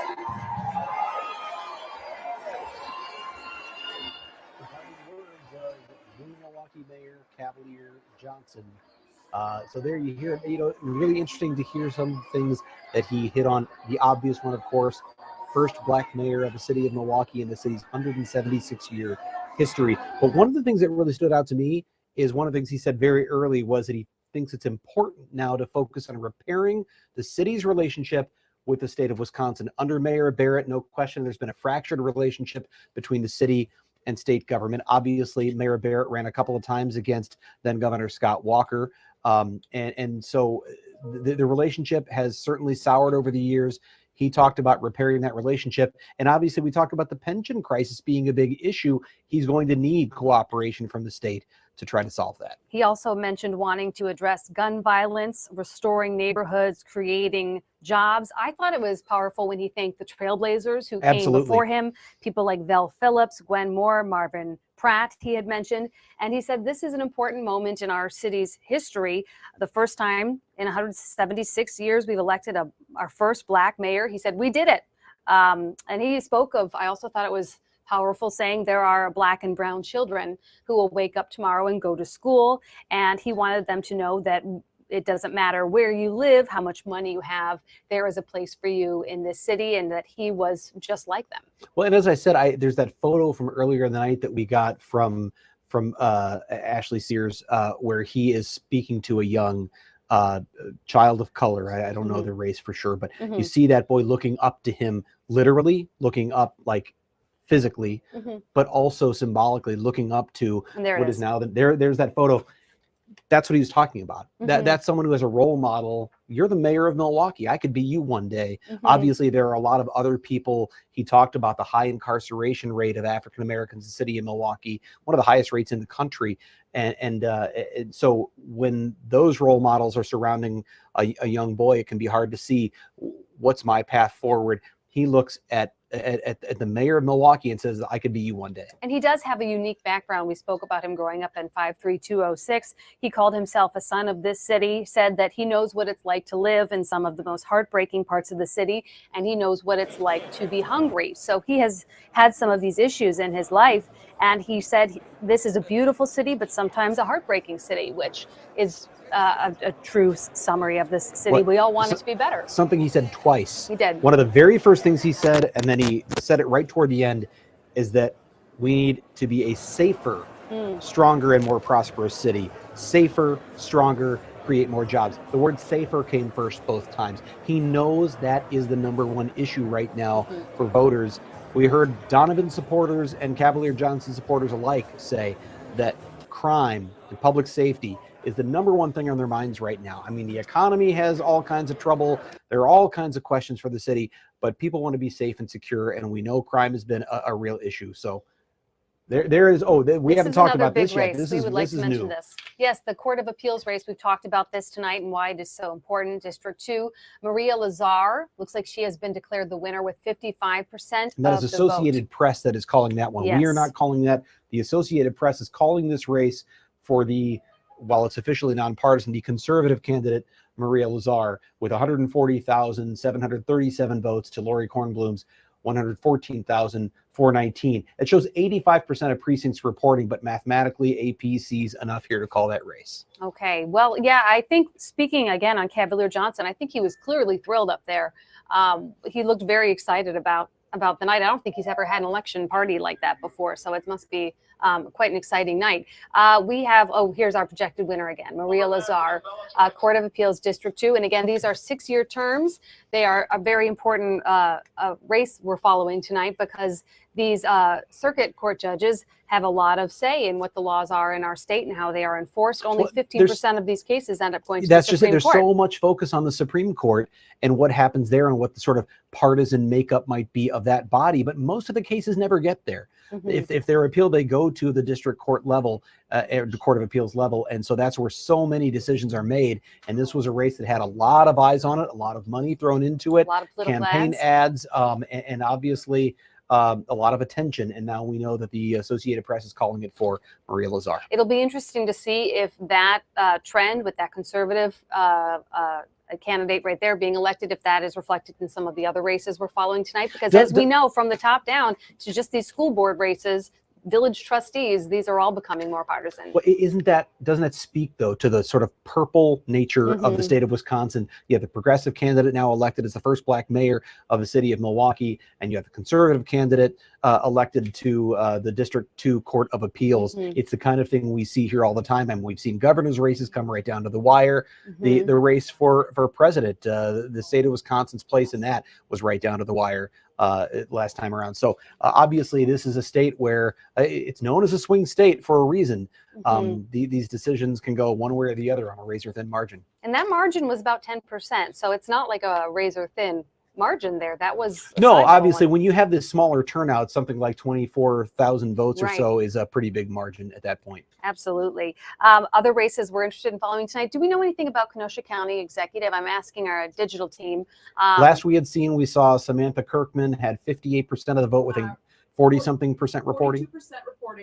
42% reporting. Kirkman up 58 to 42. Okay, I think that's what we had earlier. Kirkman up 58-42 in percentage, with about 42% of the precincts reporting there. So it's a lead a good. I'm sure her camp is happy to see those numbers, but a lot of numbers yet to go. So that one's too early to call for sure. Right. Referendums as well. We've been following those. Do we have an update on any other referendums? West Allis, Nicolay, Fox Point. I know we showed West Allis earlier was about a 3-2, I think, roughly on no. And that was for consolidating the that two was high for schools. Consolidating the high schools, West Allis, West and building a Milwaukee. new one for the future. We've talked about how the proponents of that say it would save a lot of money in the future because of just that you're sharing services. You're in one place. Taxpayers were being asked for $140 million up front. 150 million over up front is a big sting for taxpayers. Yes, and we've talked again about the timing of all of this with inflation and gas prices, and whether these referendums are as likely to pass as they were just a couple of years ago when a lot of them were passing. And that's something I'm going to be looking at, because I really do want to see the trend as we've seen in the past few years. There's still more than a coin flip in favor. But it used to be 90%, or at least at its peak in 2018, 90% of school referendums statewide were passing, and it got down to 61% last year. So here is the updated number on West Allis. We're looking at, I'm leaning in, 79% of precincts reporting, and it is not quite 2-1, but 61% no on the West Allis, West Milwaukee school referendum. We are looking also, we talked about two of the bigger ones, Nicolay Union High School and the Fox Point with Stormont and Bayside Middle. Yeah, so in those two cases, we know it's a $77.4 million. Nicolay is currently, that one's looking like a green light there, 56% to 44% yes, with, is that 80% of precincts reporting. So for Nicolay, that's looking like a positive outcome if you're a supporter of that referendum. Maybe not so much if you don't want to pay part of the $77.4 million that it'll cost taxpayers. A reminder on that particular referendum, they were voting on making their building more ADA compliant with a new secure main entrance, updating their restrooms, locker rooms, doors, elevators, and also replacing the HVAC systems, electrical lighting, renovating locker rooms and science labs, but also building a new multi-purpose stadium, new tennis courts, and a new synthetic turf practice field. So right now it's looking like that may go ahead. All right, and then one more. Do we have anything on Fox Point? The Fox Point Bayside referendum is currently with 60% of the votes in, is leaning in favor right now, 55% to 45%, but that vote margin is 230 votes. So with 40% of the vote left, that is one that could still potentially sway. Too early for us to call, but it is leaning in favor. And that is a $58.5 million facilities referendum. They want to build a new two-story Bayside Middle School and do some capital improvements at Stormont Elementary, again, making it more ADA compliant. They mentioned HVAC, electrical, plumbing, fire alarms, restroom renovations, and that will cost a $250,000 homeowner about $580 a year.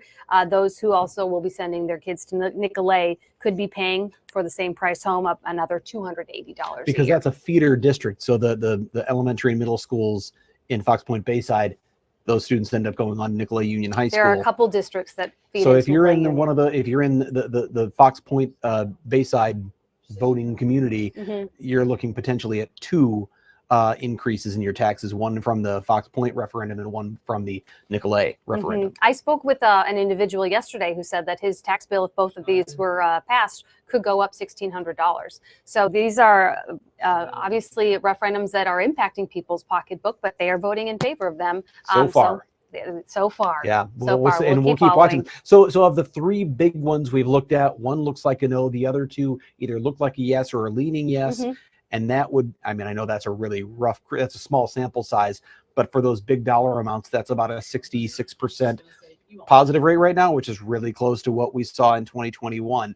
Again, we'll see how that plays out across the 71 school districts that have school referendums on the ballot today. I'm also interested, I hate to keep asking you guys things, but Waukesha, do we know what that mayor's Waukesha race mayor is looking like?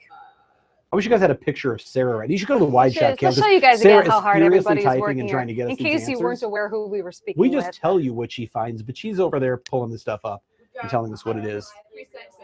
Yep, Sean Riley reelected. Sean Riley has been reelected the mayor of the city of Waukesha. So his statements that he was. What's that? Sorry? He's following those three Wauwatosa.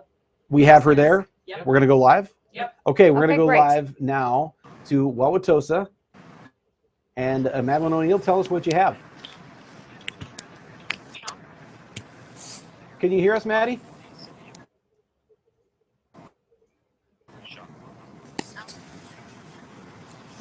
Perhaps not. Looks like she's getting set. We may try again in just a moment. Oh, Can you hear us, Maddie? Maddie? Can you hear us? It's Jenna and Brian. Okay, how about now? Can you hear me? Yes, we can hear you just fine. So what's happening in Wauwatosa?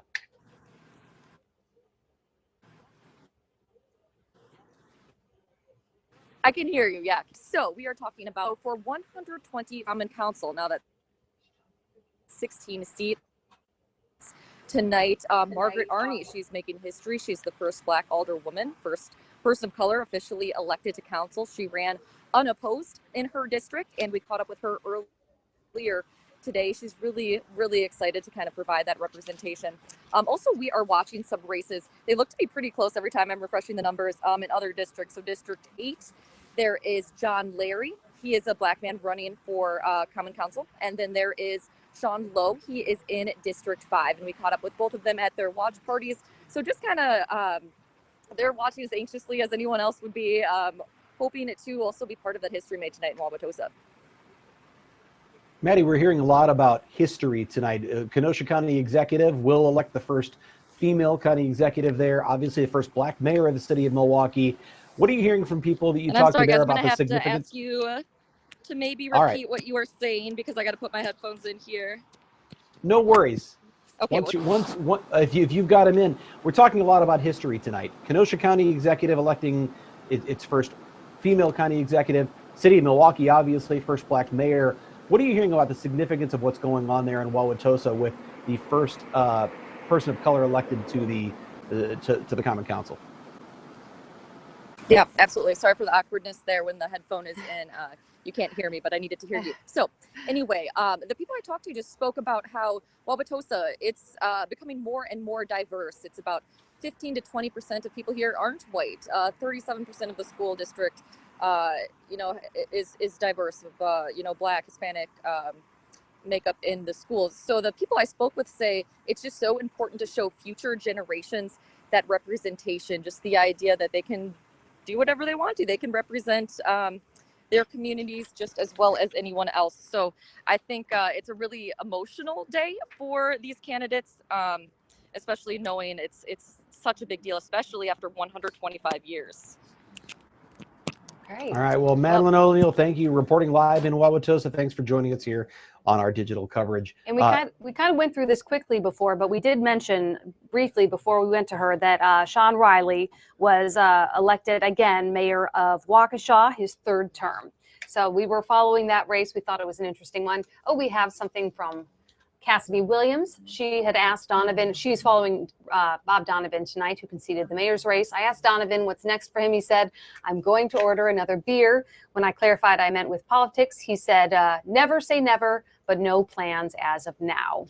Again, he had retired. What? He's retired. And prior to deciding to jump in this race, he had retired from 20 years on the Common Council. I'd say he's probably earned that beer. And tonight, now that he knows he's conceded the race, why not order another? It sounds to me like about the most Bob Donovan thing you could hear, right? Right. So you can obviously follow these results on fox6now.com. There is a tab with our results that you can scroll through because we know there are many, many races tonight, very local races, hundreds of them, in fact, that you may be interested in or have a stake in, and you can scroll down and check those out as well. But yeah, we've been following referendums tonight. We've been following a county executive's race, a District 2, appeals court race, a lot on our agenda tonight, and we are getting some of those results in. And I know Sarah just left her post, so I'll ask her when she comes back. But I'm really interested to see if we're getting any numbers in on the Hartford mayor's race. I was thinking with you were gonna say 5 write-in Hartford. candidates, it seems like a tall order for any one of them to unseat an incumbent mayor. But obviously, it's a mayor who's facing legal troubles, potentially criminal charges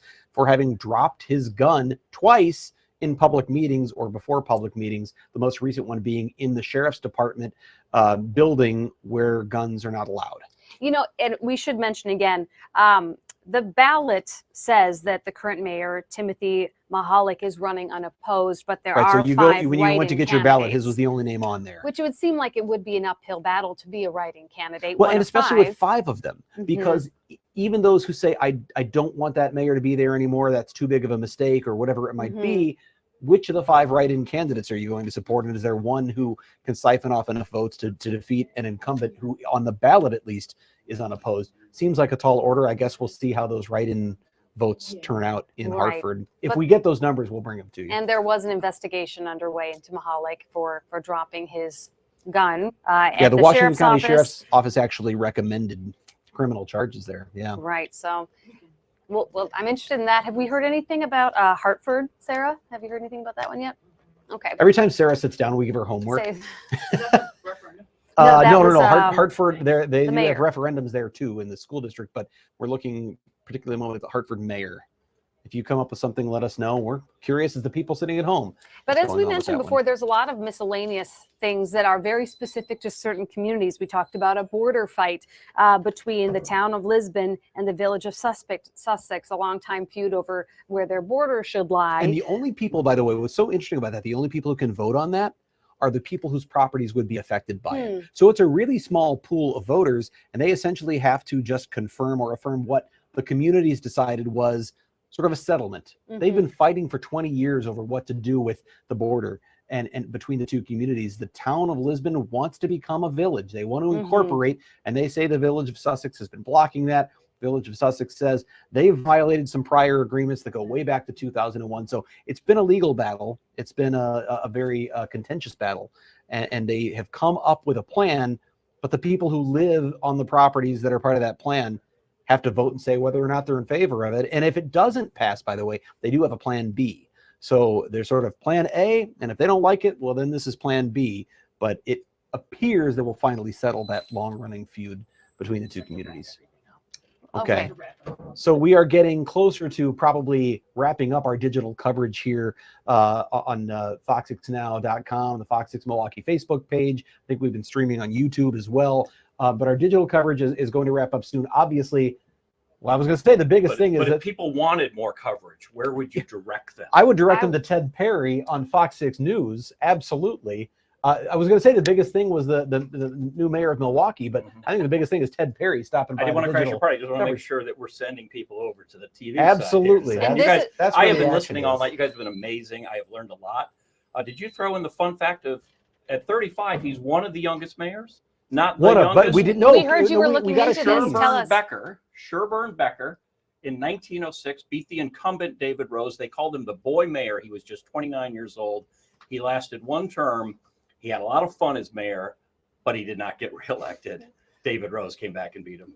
You're not projecting what's going to happen with the 35-year-old. Not at all. I'm just a fan of history, so I'm telling you. That's a great tease. And but I will be history if I don't make it to set. I was going to say you're showing everybody how close we got it. Great job tonight. Thank you. Thank you, So Ted. you can catch Ted Perry. Obviously, you're watching us. I suppose you can turn to the news now. You can turn to the news, and obviously you want to see the expert. There's the expert. Watch the best in the business, Ted Perry, coming up on Fox 6 News. Jenna, we've had a great time. I've had a great time doing this tonight. Thank you for doing this with me, and thank you to our whole team. Again, can we show one more shot of everybody? Kale, let's go back one more time who was to see working the whole, here tonight. Thank you all so much for to our supplying entire us with digital those crew results. here. Kale Zimney, Sarah Smith, Carrie Doctor, bringing you all of this information, all of the numbers. Obviously, an historic night in Wisconsin with the first African-American mayor elected in the city of Milwaukee, Cavalier Johnson. There will be the first female county executive. We don't yet know who that will be in Kenosha County. And of course, we know there's the first African-American alderperson in the city of Wauwatosa, possibly more than one. You can find out more, that QR code on your page, if you're able to scan that right there on your screen, scan that, it'll take you right to our election results landing page, or you can go to fox6now.com and there's a button right there. You can scroll through all the results yourself at your leisure as the numbers continue to come in. Thank you for joining us again. You can go to Fox 6 News at 10. And again, we'll have more on Wake Up tomorrow and fox6now.com. Good night, everybody.